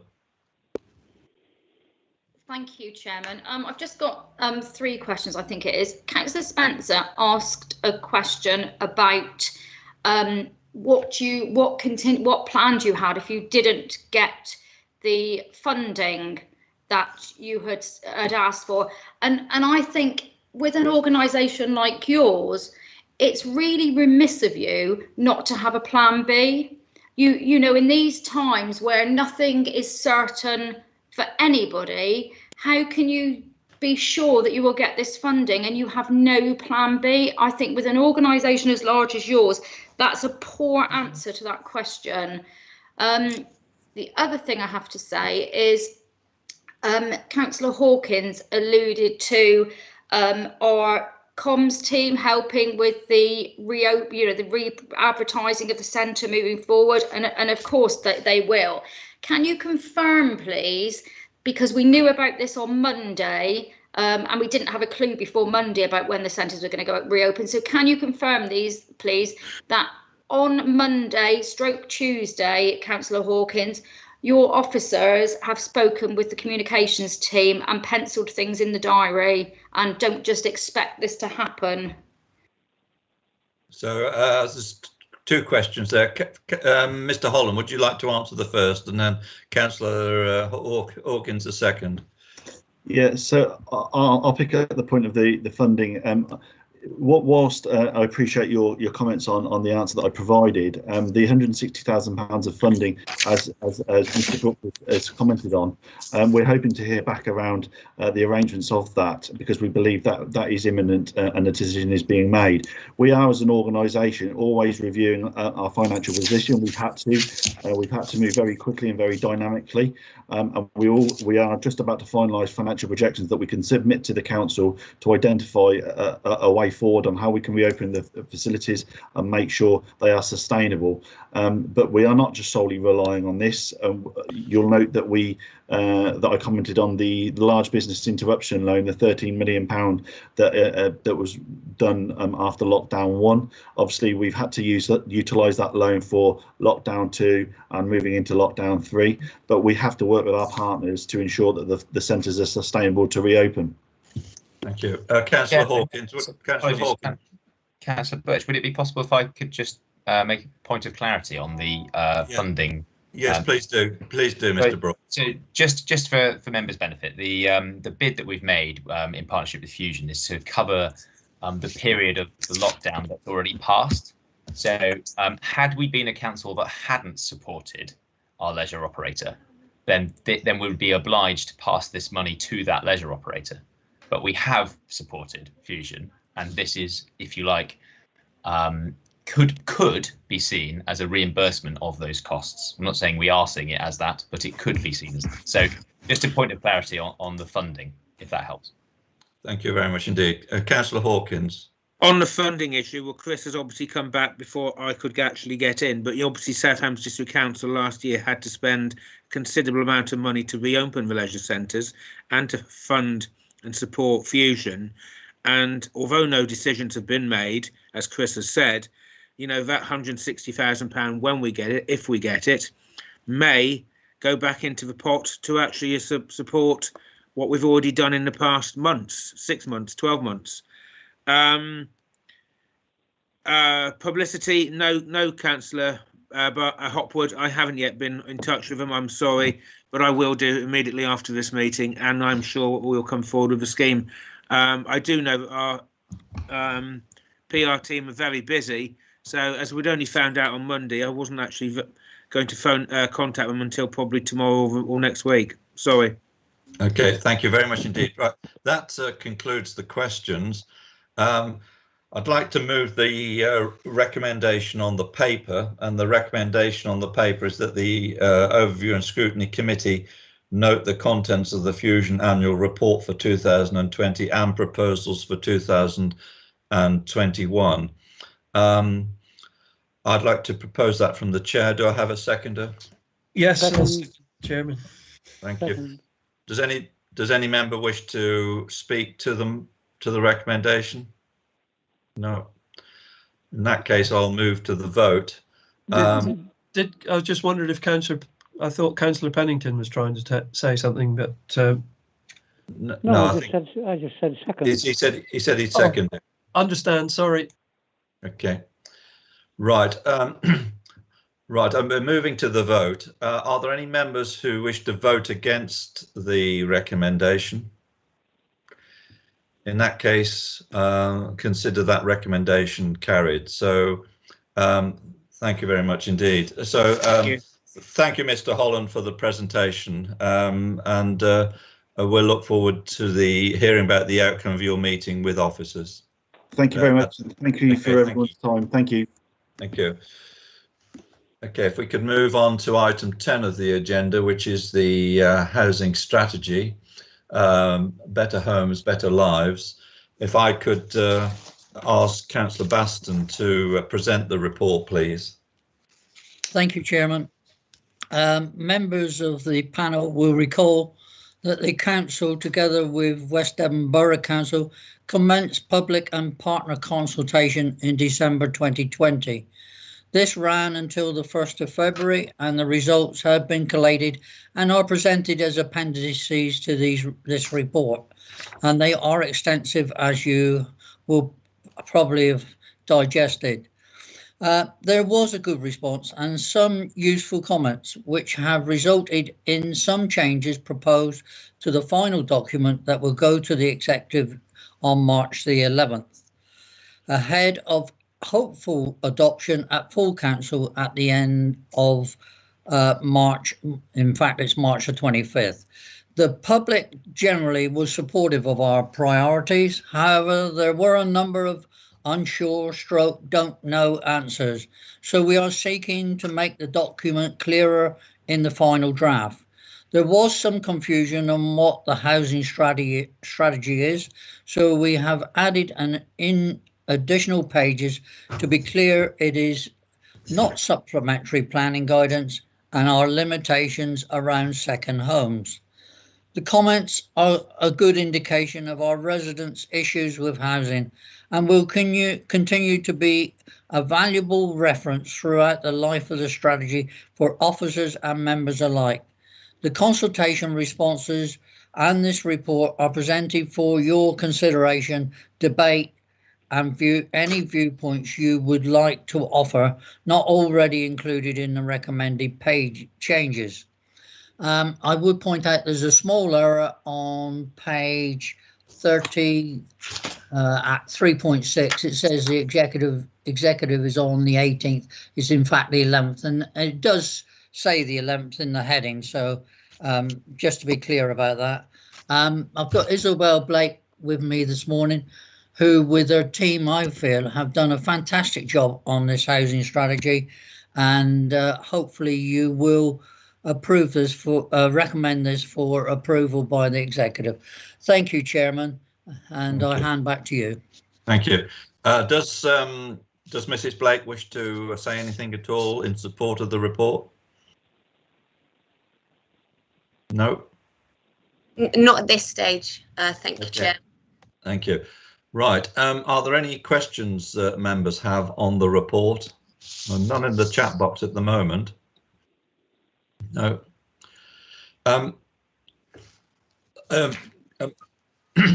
Councillor Callaghan. Yeah, thank you. I don't know whether I should wait till after Isabel speaks, but anyway, I just, having looked at the public comments, an awful lot of them are, as Councillor Baston said, are related to second homes and holiday lets. How does that relate to the housing strategy, and what influence do we have over that, or do we propose to have over that? Councillor Baston or Mrs. Blake? I can answer that. I can answer that, Chair. Yes, there were numerous comments, both in the South Hams and the West Devon comments about second homes, and it's clearly a huge issue for those that chose to share with us their views. Now, we are quite restricted about what we can do. We've increased the council tax premium. We look at other ways in which we might be able to make use of the powers that we've got. There is some powers or allowances within neighbourhood plans with sort of permanent residency clauses. That's not something that we can influence. However, we do have a role in lobbying and looking at ways that we can make it easier for our residents in future, but we are quite restricted with what we're able to do, and I think that really our role is around lobbying central government for some perhaps some of the issues around holiday homes and second homes, and you know, the business support, the business rate issue that a lot of second homes are business rate rated. Thank you. Is this more of a planning issue, though? I mean, that they're talking about, would you say? I mean, it's a bit confusing for people knowing where the planning issues begin and where the housing strategy ends. I mean, perhaps people thinking more of St Ives and Padstow and what they're doing to curb second home building in the planning system, perhaps. Yeah, and that was part of a neighbourhood plan that was what was used in Padstow and St Ives, and it is not without its difficulties, because what it does is it introduces restrictions on new properties, but all that does is push those second home owners into the older properties, which are usually sort of more within the village centres. So that also has an effect on quite disparate villages in winter times where there's not those holiday makers. Thank you. Councillor Sweet.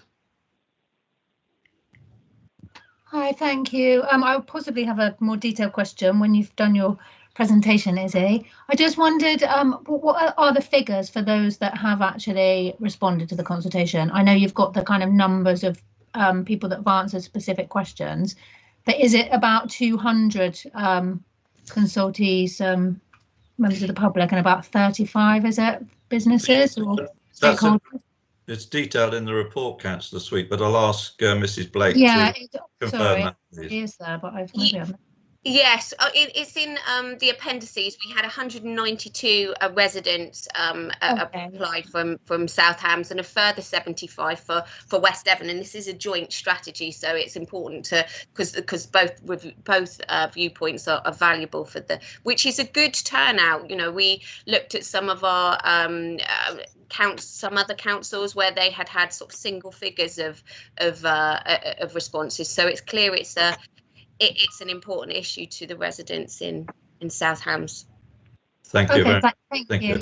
Thank you. Councillor Pearce.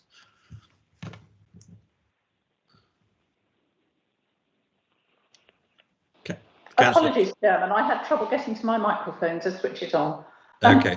Yeah, I think Izzy Blake has answered the question on second homes, but I think I agree with the frustration that's being expressed by people in their responses, because as fast as we provide housing, particularly around the coast, a lot of those new houses are being snapped up as second homes where there isn't a principal residency clause in the appropriate neighbourhood plan, which there is now in Salcombe, there will be in Hope Cove, there is in Thurleston, I think there is going to be or is already in Bigbury. So they are coming in, but there is a minimum, a minimum amount of second homes that's required in a village to be able to impose it, which is 21%. And the reason that it's 21% is because that is the percentage that there was in St Ives when they were taken to the High Court. So we know that that's been tried and tested, and it would be unwise for any neighbourhood plan to put in less if they've got less than that. Having said that, the other thing that's frustrating is the affordable housing that's being provided by developers, and the fact that often that affordable housing is not suitable for the households that we have on the housing list, i.e. apartments when we've got families. So I think that's something we're now aware of and will be improved on. But there are frustrations all around on this, and in a free market situation, there's not much more we can do, as Izzy has said already. Thanks, Thank you very Chairman. much. Thank you. Councillor Brazil. Yeah, thanks, John. Yeah, just to add on from what Judy's just said, a number of my local parishes are doing a single issue neighbourhood plan, which is all about just the principal residency. It's not done before, and Southam's officers have been slightly reticent about it because they're sort of thing. But in truth, you know, in order to get a fully fledged neighbourhood plan, it would take a long time. So we just thought we'd go for this single issue. Hopefully, it'll go through. Obviously, it's been slightly curtailed with all the COVID pandemic. You know, we haven't been able to have public meetings, etc. But just to add, and the other thing I wanted to add is on the 21% of second homes, what we must also make sure is that when they're taking into account the second homes, also which are council tax registered, they should also take into account the business rated properties which are used as second and holiday homes as well, and that bumps up the number. You know, if you're near the threshold, then that helps to bump the number well over. I mean, we got an example in Slapton. Anyway, thanks. Thank you very much. Thank you. So there are no further questions. Mr. White, I wonder if you could put on the screen the proposed recommendation. The recommendations on the screen at the moment isn't really a recommendation. Right, thank you very much indeed. So members, within the report, there are the paragraphs, there are changes proposed to the draft housing strategy, and these are set out at the paragraphs that are shown on the screen. Now, I'll read these out for the benefit of Councillor Pennington. So the alternative recommendation is that the panel recommends to the executive changes to the draft housing strategy as set out at paragraphs 1.4, 1.5, 2.12, 3.2, 3.3, 3.4 and 3.5 of the report. These are all proposed changes that are set out in the report, and so what I have done is to incorporate them within a recommendation. So I'd like to propose the recommendation. Do I have a seconder? Yes, I'll second, Chairman. Thank you very much indeed. Does any member wish to speak? No. Okay, in that case, we'll move to the vote. Are there any members who wish to vote against the recommendation? No. In that case, the recommendation is carried.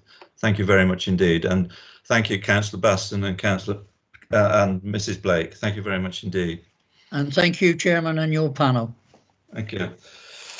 Thank you. If we now move on to the next item, which is item 11, which is the task and finish group update feedback from the outside bodies proposal. Members, you will recall that at the last full council meeting, Councillor Abbott asked the following question, and I'll just repeat the question. It says, will the Chair of Overview and Scrutiny be prepared to request the panel to scrutinise the means of reporting back to Council and to evaluate the benefit to the Council of it being represented on the outside bodies? My response was as follows. I thank Councillor Abbott for his question, and at the next meeting of the Overview and Scrutiny panel on the 25th of February 2021, I will seek to obtain the panel's agreement to set up a task and finish group to examine the matters raised in the question, and in doing so require it to report back with any recommendations to the meeting of the panel on the 1st of April 2021. I will be proposing that membership of the task and finish group extends beyond the panel's membership. So before we deal with this further, I'd ask Councillor Abbott to perhaps expand on the reason for his question so that we can consider that when we come to decide the way forward. So Councillor Abbott. Thank you very much. I would be pleased to understand the roles of councillors as they attend these outside bodies. As there is an agreement for all to report on their activities, my immediate interest is neither in the day-to-day actions of the body nor of the councillor, though I would hope that the information a councillor could provide the rest of us might inspire us to learn more and be more supportive. I wonder if we could receive something a little more analytical rather than minutes of a meeting, say. An evaluation of why they attend, what our representatives learn, what changes occur over, say, a year, and what value this is to South Hams District Council. It would be interesting to know what we can do to support these bodies and how they support us. How do our residents benefit from changes or stability by us having an observer or not? Maybe we can compare ourselves with other local authorities or other institutions as to the purpose of external observers and the advantages that can result. As a suggestion, I wonder whether there might be, say, an annual reporting system. I won't go into any detail of that, that's up to you to decide. But thank you for considering this. If the work of the observers is important, it would be good to know. And if it isn't, it would be good to know. Thank you very much indeed, Councillor Abbott. So following my response to your question, I have a recommendation to put to the panel. Mr. White, could you put the recommendation? So I'll read this for the benefit of Councillor Pennington. So the recommendation is that a task and finish group be set up to scrutinise the means of reporting back to council and to evaluate the benefit to it of it being represented on outside bodies. The group report back with any recommendations to the meeting of the panel on the 1st of April 2021. The panel to consist of 3 members of the Conservative group and 3 members of the opposition group and be chaired by Councillor Spencer. So I'd like to propose that recommendation. Do I have a seconder? Yeah, I'll second that, Chairman. That's Councillor Jackson. Thank you very much indeed. What I'll do, rather than address the recommendation, I'll open it for debate, and then perhaps deal with any matters that arise in closing the debate. I have Councillor Austin who wishes to speak. Councillor Austin. Yeah, thank you, Chairman. I have some sympathies with Councillor Abbott on this, and I think the idea itself has some merit. I think that there is a bit of an issue in terms of the overview and scrutiny panel, in that I believe that any decision about how large the task and finish group should be and who should be on it and so on should have been brought before the overview and scrutiny panel, as opposed to the decision effectively being taken outside. I'm a little concerned that we're actually using up time for 6 councillors and 3 officers at the moment on this, when we've got everything else going on right now. So there's an awful lot that's happening on the council right now, and what we're asking the officers to do is focus on this, which isn't that much of a priority given everything else that we're facing effectively. So I'm a bit concerned about that. One of my main concerns with overview and scrutiny is every time we meet, we always seem to be suggesting that we should set up another meeting. So it's almost like we meet and then we create more meetings. There's either community meetings, there's task and finish groups, there's also, it's a function of this panel that we consistently seem to always recommend we have another meeting, which kind of like, and sometimes even more than one. So it almost creates more work that it deals with in the process of having an overview and scrutiny panel. And my other concern is that this is a task and finish group, which would, in my opinion, would only need to meet maybe 2 or 3 times. There wouldn't be any necessity for it to meet more than that. And it does need to sort of like happen relatively quickly as well. Because if we're having a task and finish group, it has to be task and finish, end, report back, done, not rambling on, you know, not continuing on for a very long time. Having said all of that, I have a lot of sympathy with what Councillor Abbott is talking about here, and I think that there is a justifiable reason behind why we would potentially be looking at doing this. Thank you very much indeed. Councillor Callaghan, you've got a question. Yeah, thanks, Chairman. Yeah, I agree with setting this up. That's what we're supposed to do. We're supposed to scrutinise, take an overview of what's happening on the council, and it's very subjective which ones that you think are a good idea and which ones you don't. But we would agree that as a majority on the group, presumably not through individual comment on who's rambling on and who's not.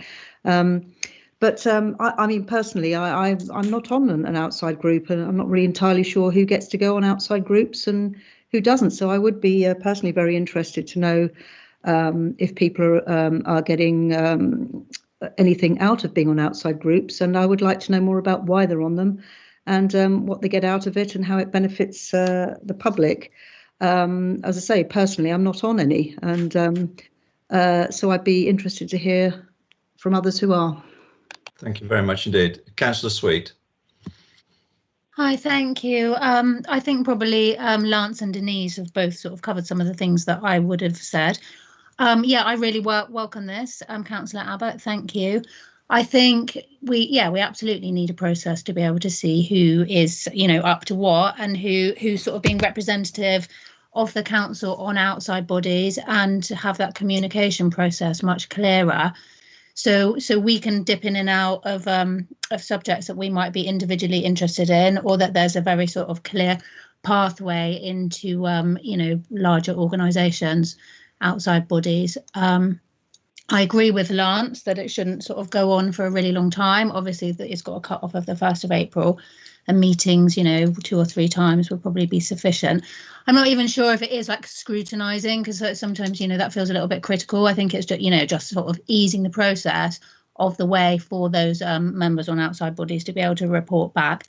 The same as Denise, I think, you know, as new councillors, possibly we weren't entirely sure of how what the purpose of that role was. So I think this this process it comes at a really good time to you know, so some of those opportunities might open up into 2 different councillors.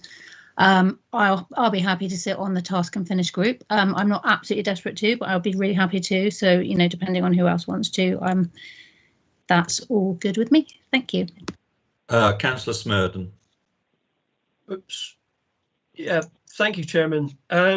As you know, you and I have discussed this before, and I'm afraid I'm not in favour of it at all. I think this is it's a sledgehammer to crack a nut.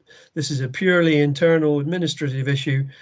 It's a case of if it's not broke, don't fix it. We're in danger of concentrating on inward-facing things when we should be spending our time helping our communities in their regeneration.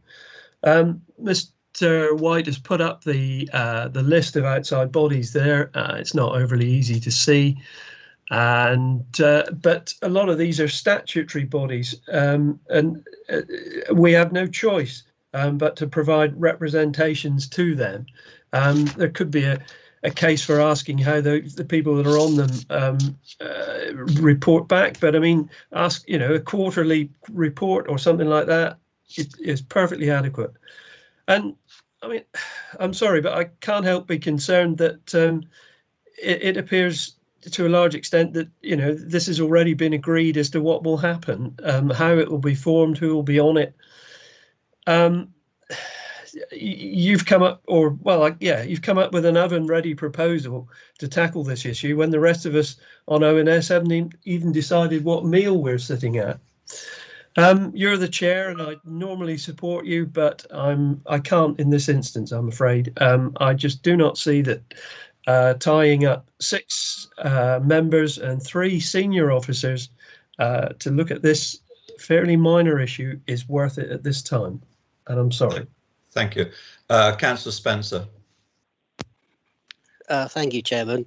I've got some sympathy with Councillor Abbott's comments, and I agree with him in a lot of respects, but not all.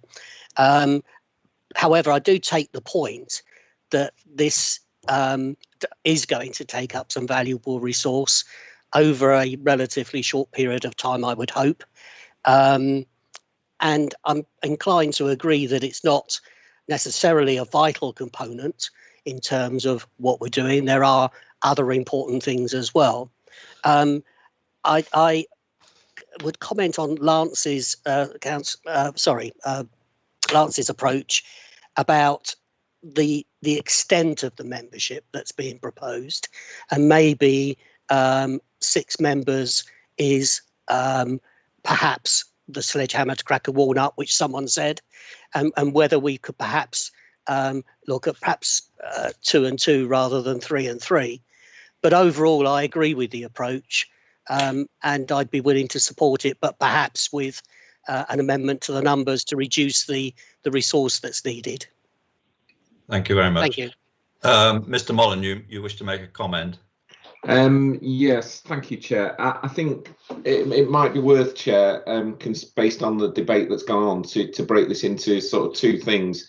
I think first, the committee needs to make a decision whether it feels there is the need for a task and finish group, and then I think that then you can focus on what that task and finish group composes of, and I think we probably need to take it in 2 stages, is what my suggestion. Well, can I just respond to that? I think that there is a 2-stage process to this. Is that there is the recommendation that are before members, and that if that is passed, then I think the next matter to deal with is a matter of terms of reference. So it is a 2-stage process. So quite obviously, there's no point in considering terms of reference if the recommendation is not accepted by the panel. So, Councillor Rose. Thank you. Just to comment on a couple of the previous comments. Firstly, just purely a technical observation is that, as in my experience of being on this council, which isn't huge, but a couple of years, is that it tends to be, you know, someone brings forward a recommendation, and then if people disagree with it, there can be amendments made to it. So I don't see any issue with this recommendation being put forward. And then exactly as Councillor Spencer just, you know, mentioned, perhaps, you know, we could tweak things if it's a different amount of members. So I don't really understand the comment about there being a problem that this is being brought forward to us as a recommendation, as that seems to always be the case. Secondly, in terms of this being an inward-facing process, I think that yes, on the surface of it, it is, but it's addressing something about how we are, like, it's addressing the communication between ourselves and outside bodies. I know certainly in my own experience, you know, just sort of glancing through the minutes from outside bodies meetings actually relays very little information. Whereas what I see Councillor Abbott suggesting is a small tweak to our kind of procedure of how we are reporting, which will actually enable us as members to have a considerably clearer understanding of what is actually going on in the community. So even though it might be an inward facing process, it's actually increasing our ability to look outwards and be more proactive in our community. So for that reason, I support this. Thank you. Thank you. Councillor Rowe. Thank you, Chairman. I asked to speak after all the members of the ONS panel had spoken. This subject raises its head about once every 5 years, and I wonder how many people who actually are on one of these groups actually attend, and also how often they meet, because I think some of these outside bodies don't actually meet, or indeed do they invite us to attend. I am the representative from South Hams on the Council of Governors at Torbay Hospital, and I do attend fairly regularly. We meet once every quarter usually, and it's an interesting piece of work that we join in there, and I do report back to the council when and as necessary. And of course, we've had COVID for the last year or so, and I have sent you reports of what's going on there. But I do wonder how many of them actually meet and do invite us to attend, the outside bodies. So I think perhaps it would be a good idea if the members who are on outside bodies indicate whether they have been invited and if they attend. I think that might be a starter. I don't see the need to waste loads of time on it, but it is something that we do periodically look at, and I think that it should be looked at again. Thank you. Thank you very much indeed. Thank you. There are no other members wishing to speak, so if I could conclude to deal with some of the points that have been raised.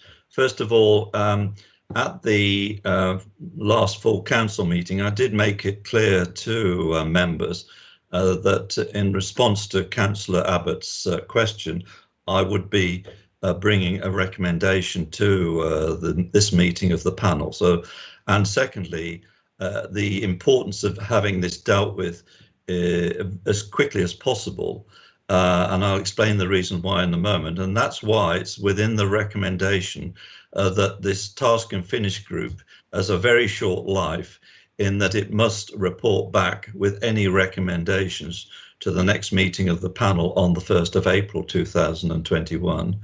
As to the number of meetings that are being held by that panel between now and the 1st of April, then that is to a certain extent up to the chair of the panel.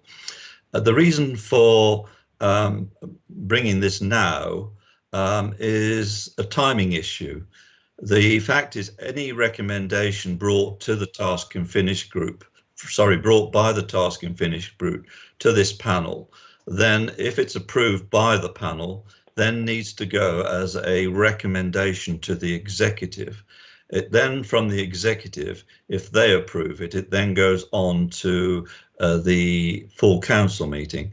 What is important for members to take on board is the fact that representatives to outside bodies are dealt with at the AGM of full council, which is held in May. Therefore, it is important that any recommendation is put in place prior to the council determining who sits on the various outside bodies. So that's the reason for the need for it to happen sooner rather than later. As to the matter of the size of the panel, it's almost a convention of the panel that the membership consists of 6 members, and what has happened since May 2019, the general practice is that it's 3 members of the opposition and 3 members of the Conservative group. So that in the recommendation, it's just seeking to follow the convention or the practice that we've adopted before. It's something that does need looking at. So I'm concluding the debate.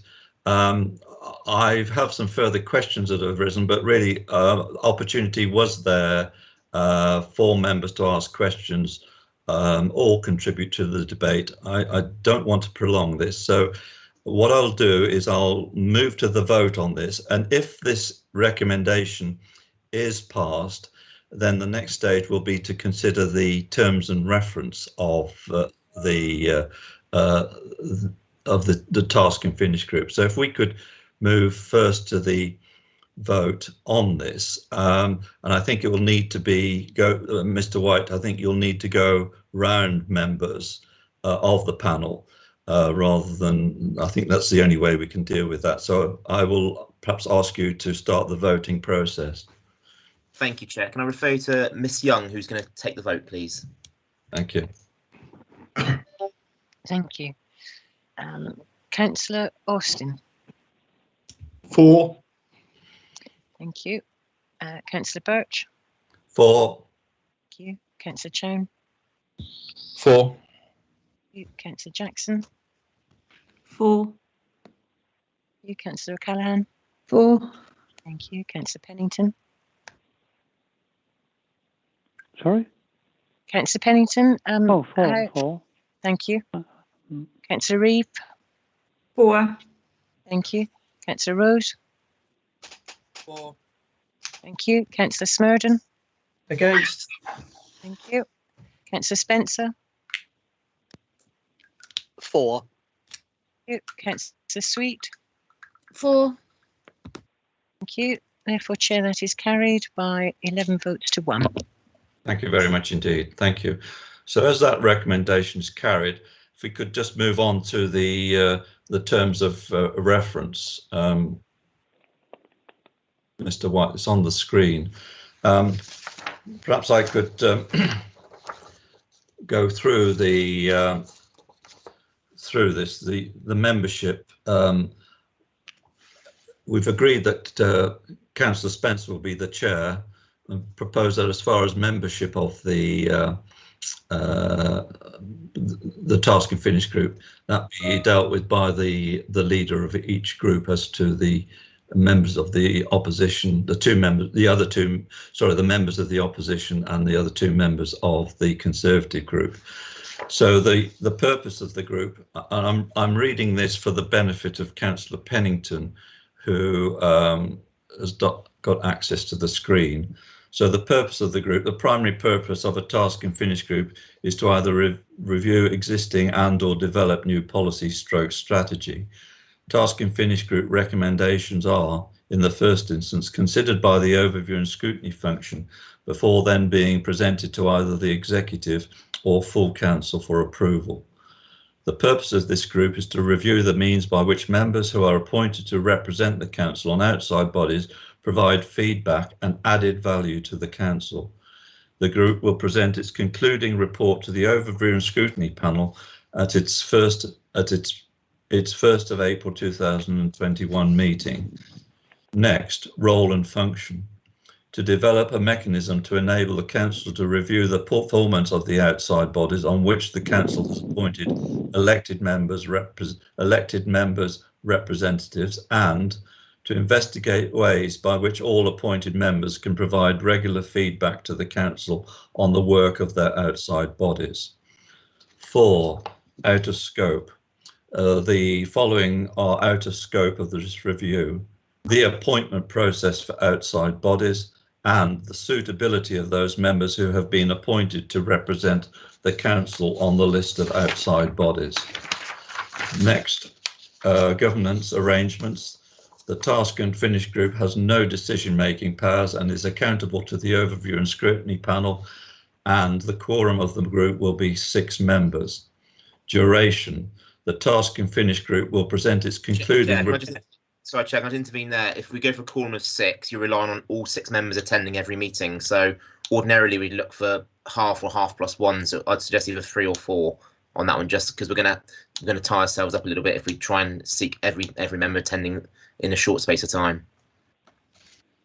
Okay, well, can we come to that in a moment when I finished reading the report?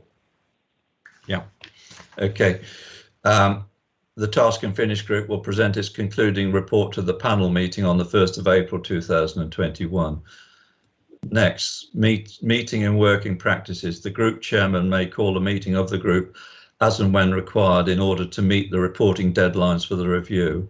Any such meeting shall be held remotely over Teams. Any member of the council may attend a meeting of the group and at the discretion of the chairman may take part in the deliberations. It is recognised that the lead member has a fundamental role to play in the review and will be invited to attend each meeting of the group and contribute to its deliberations. Mr. White, if you could perhaps come back to the numbers then. You're saying it should be 4 and 4 as opposed to 3 and 3. No, apologies, Chair. Under paragraph 5, we touch on the quorum of the group. That is, of course, to make the Oh, group. sorry. Sorry. So when you said that quorum of the group being 6, that would need all attending. That's Yeah. Sorry. I think the quorum of what is the normal quorum then for the group in the past? Ordinarily, Chair, you'd be looking at half or half plus 1, so either 3 or 4. So let's say the quorum of the group will be 3 members. Yes, I do apologise for that. Right, that is the terms of reference. Are there any questions? I see Mr. Bates, you have a comment. Thank you very much, Chairman. The panel, having taken the decision to form the task and finish group, and you're just about to look at the terms of reference, I think it's just worth making the point that running parallel with this process is the reports on the political decision-making process. We took the report through Council at its last meeting. Members will be aware as part of that there is a review ongoing of the Council's constitution. We've also agreed to look at the task and finish groups as part of that. So there's, although this is distinctive from that piece of work, there's clearly a close alignment. And as you've already pointed out, Chairman, there's a point at which both of those things must come together, which is at the annual council in May. Could I, though, encourage the panel in considering how it works, that we might have an early meeting and perhaps just 1 or 2 meetings of the group, because it's important that we understand informally the views of the group in order that we can take them into account in our thinking on the constitutional review.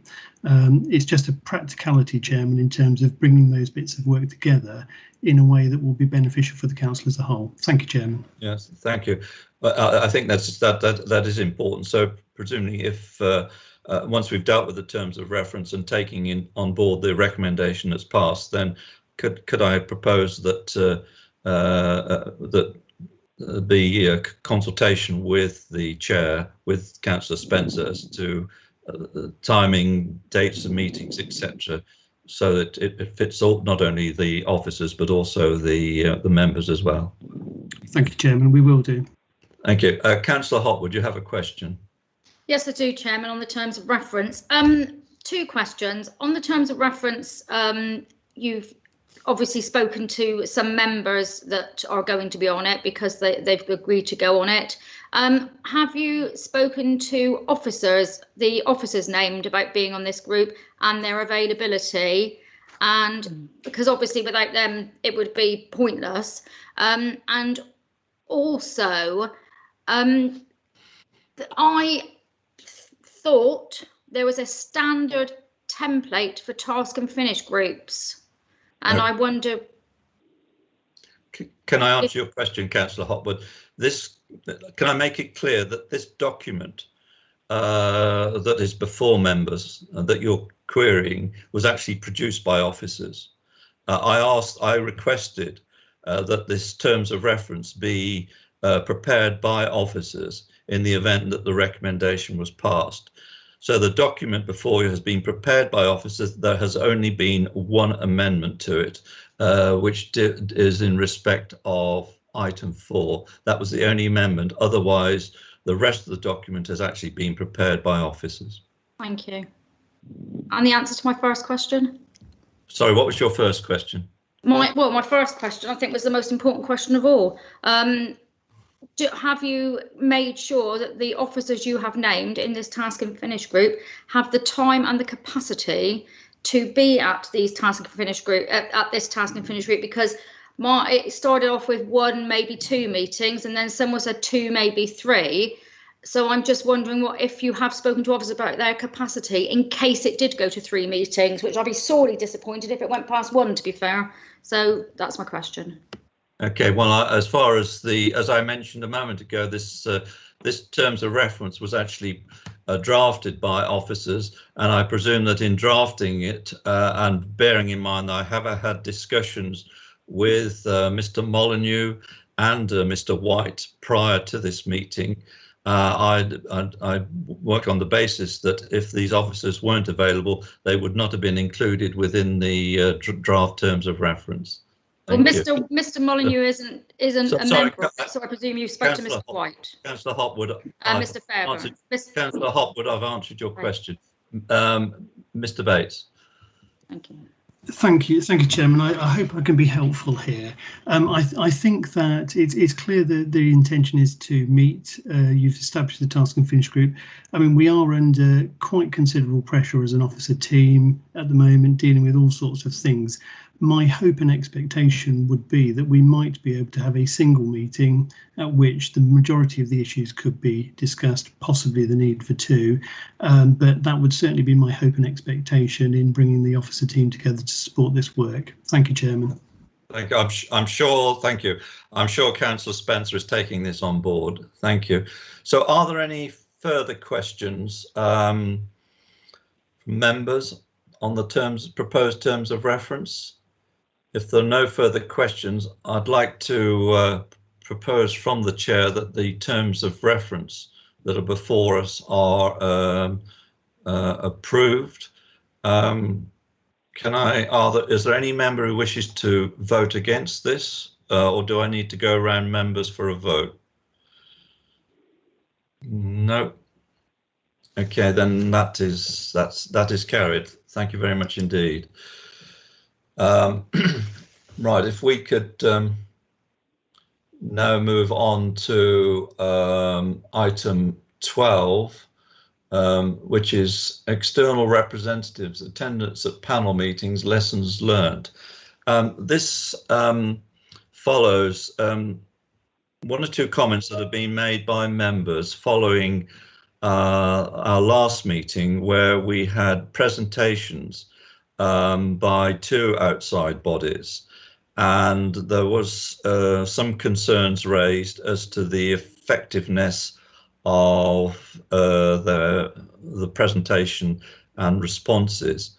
I've asked Mr. Molyneux to come up with his observations as to how we as a panel in future presentations can perhaps get more out of them, or have a more meaningful presentation. So perhaps if I could start, I could ask Mr. Molyneux to say a few words and then open it out for questions and discussion. Thank you. Mr. Molyneux. Chairman, shouldn't this have been brought up under matters arising? There are not, Mr. There should have been. It wasn't even mentioned. It's on the agenda, Councillor Pennington. It's item 12 on the agenda. I know it is, but I'm just saying, shouldn't this matter have been up for discussion under matters arising? We don't have matters arising, Councillor Pennington. They're not. It's this is addressing some concerns that have been raised by members, and it is on the agenda. So, Mr. Molyneux, would you like to start? Yes, thank you, Chair. I mean, I don't see this as rocket science, and for the benefit of Councillor Pennington, who won't have seen the conclusions here, I will just go through them and read them, but I don't think they need much explanation, really. I mean, in terms of the issues, it's clear that some external presentations go on too long and go into quite a lot of detail that members necessarily don't want or don't need.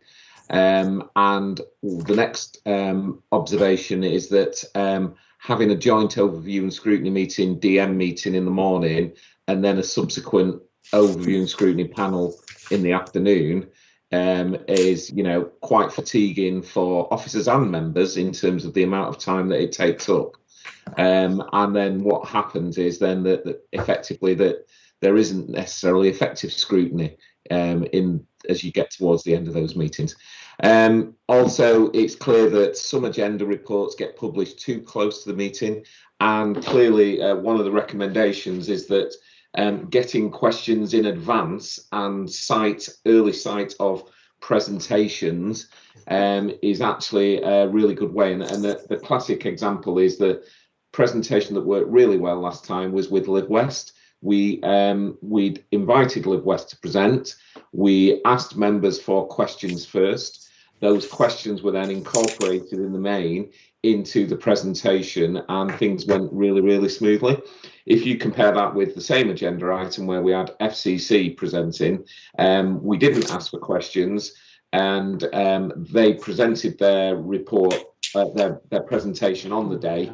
And by that point, members were in a position where it was a very detailed presentation that went on far too long and couldn't ask the questions that they wanted. So a clear recommendation, as far as I'm concerned, is that we should be seeking members' questions in advance when we have external participants to those meetings. The other thing is about having a structured work programme for the year, so that we actually have an advanced programme that, rather than looks at the next 2 or 3 meetings, that we have some clear agenda items. That way we can structure an agenda that's achievable and doable in the timeframes that we want. Advanced questions, I've said, and that then we sort of limit the questions in terms of the timeframe after that. Item 14 is basically a proposed work programme for the next calendar year, the next member year, which we will go on to talk about. And also we're recommending that we get external slides with the published agenda 5 days before the meeting. So effectively you'll be asking for questions ahead of the meeting. We will then feed those questions into the external body that's presenting back. We'll then get their presentation, which hopefully has incorporated some of those questions clearly in time and ahead of the agenda. So hopefully that will make things run smoother. Thank you, Mr. Molyneux. Thank you very much indeed. Thank you. Are there any questions from members? Any comments on the previous presentations by outside bodies? Councillor Spencer. Thank you, Chairman. I'm not in disagreement with any of these, to be perfectly honest, but the one thought that worries me a little bit is that we do get material for meetings well within the week that I believe that we're supposed to be given to read them. So asking questions in advance is really dependent upon getting adequate time to read the material that we're sent. And then just as a follow on from that, I don't think, hopefully we're not suggesting that shouldn't preclude us from asking subsequent questions at the meeting, but otherwise I'm comfortable with this. Yes, thank you. Any other comments or questions? Could I respond to Councillor Spencer's first point, Chair? I think, Councillor Spencer, you're quite right in terms of having the information in advance. I think the questions, I forgot what I was going to say now.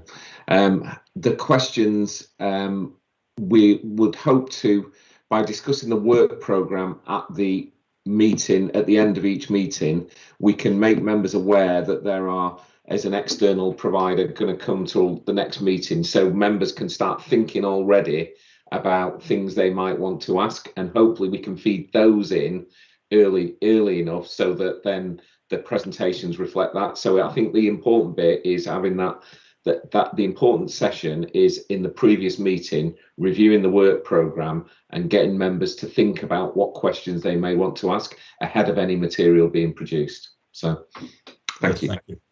Thank you. Right, I have no further questions or comments. I'd just like to make the point that Mr. Molyneux made this. In respect to the presentation from Live West, there were 18 questions submitted in advance of the meeting, and many of those questions were dealt with in the presentation. So I think that what the key is one of the key matters is to ensure that questions come in from members, and to do that I think it's important that that any presentation or documentation be received by members sooner rather than later. So there is a recommendation on the screen. Councillor Baldry, you have a point. Councillor Baldry. Yeah, just a quick point. It's all very well having questions in advance, but I think if the scrutiny panel works properly, it is often the supplementary question which arises on the day, which is the killer question, where you actually put people on their mettle. So take the questions in advance, but do allow supplementaries. I would suggest. Yes, Yes, I think I should have mentioned that. That certainly doesn't preclude members from raising questions at the meeting, and certainly any supplementary questions. No, that's not intended, and that's not in the recommendation. I agree with you entirely, Councillor Baldry. Councillor Sweet. Hi, yes, sorry, I was going to say exactly the same thing as Councillor Baldry. I just wanted clarification on the supplementary. Yeah. Okay, there's a recommendation on the screen. I'd propose that from the chair. Do I have a seconder? Yes, Chairman. Thank you. Right, are any members of the panel wish to oppose this recommendation? No. In that case, the recommendation is approved. Thank you. We can now move on to item 13, which is the work programme for 2020/2021. You'll notice that on the document that has been within the papers that there are only 2 items there, but below are items to be considered for scheduling. After discussions with the Vice Chairman and I have had with officers, it is proposed that we add to that list the following: Sustainable Community Locality Fund expenditure and process, that be added. Secondly, the section 106 agreement schedule, that also be added. And clearly also there will be the report from the task and finish group dealing with outside bodies. So I'd like to propose that those items be added to the agenda for the meeting on the 1st of April. Are any questions or comments? Is that agreed? Yes. Does any member wish to? Sorry, I'll propose that. Do you second, Councillor Smurden? Yes. Yep. I'll second it. Is there any member wish to vote against? No. Thank you very much. So the last item on the agenda is item 14, which is perhaps in addressing item 14. Can I just remind members that the Constitution, and I quote from this, states, it's under the heading of production of work programmes. It says the scrutiny function will, early in each municipal year, produce a work programme for the overview and scrutiny panel for that year. The panel will keep the work programme under review during the course of the year. The work programme will be devised having regard to the resources available, time constraints of members and officers, and the interests of the local community. The table that is within the papers sets out various options that need to be considered, and in taking this forward, so that we could come up with a proposed annual work programme, it's proposed that a meeting be held between the chairs and vice chairs of overview and scrutiny and the executive, and Mr. Bates, Mr. Molyneux and Mr. White, to come forward with a proposed work programme for the next municipal year. I think it needs to be worked in conjunction with the executive, bearing in mind resources, etc. So that is what proposed. In other words, the proposed work programme for the next municipal year come back to the panel at its next meeting, following the meeting that I mentioned a moment ago. Do any members have any questions or comments on that? No. In that case, I'd like to propose that from the chair. Do I have a seconder? Yes, I'm happy to second it. Right. Thank you very much. Are there any members wish to vote against that? No. In that case, that is carried. So thank you very much indeed. And that concludes the meeting. And thank you very much for your attendance and contribution. Thank you very much indeed. Thank you, Chair.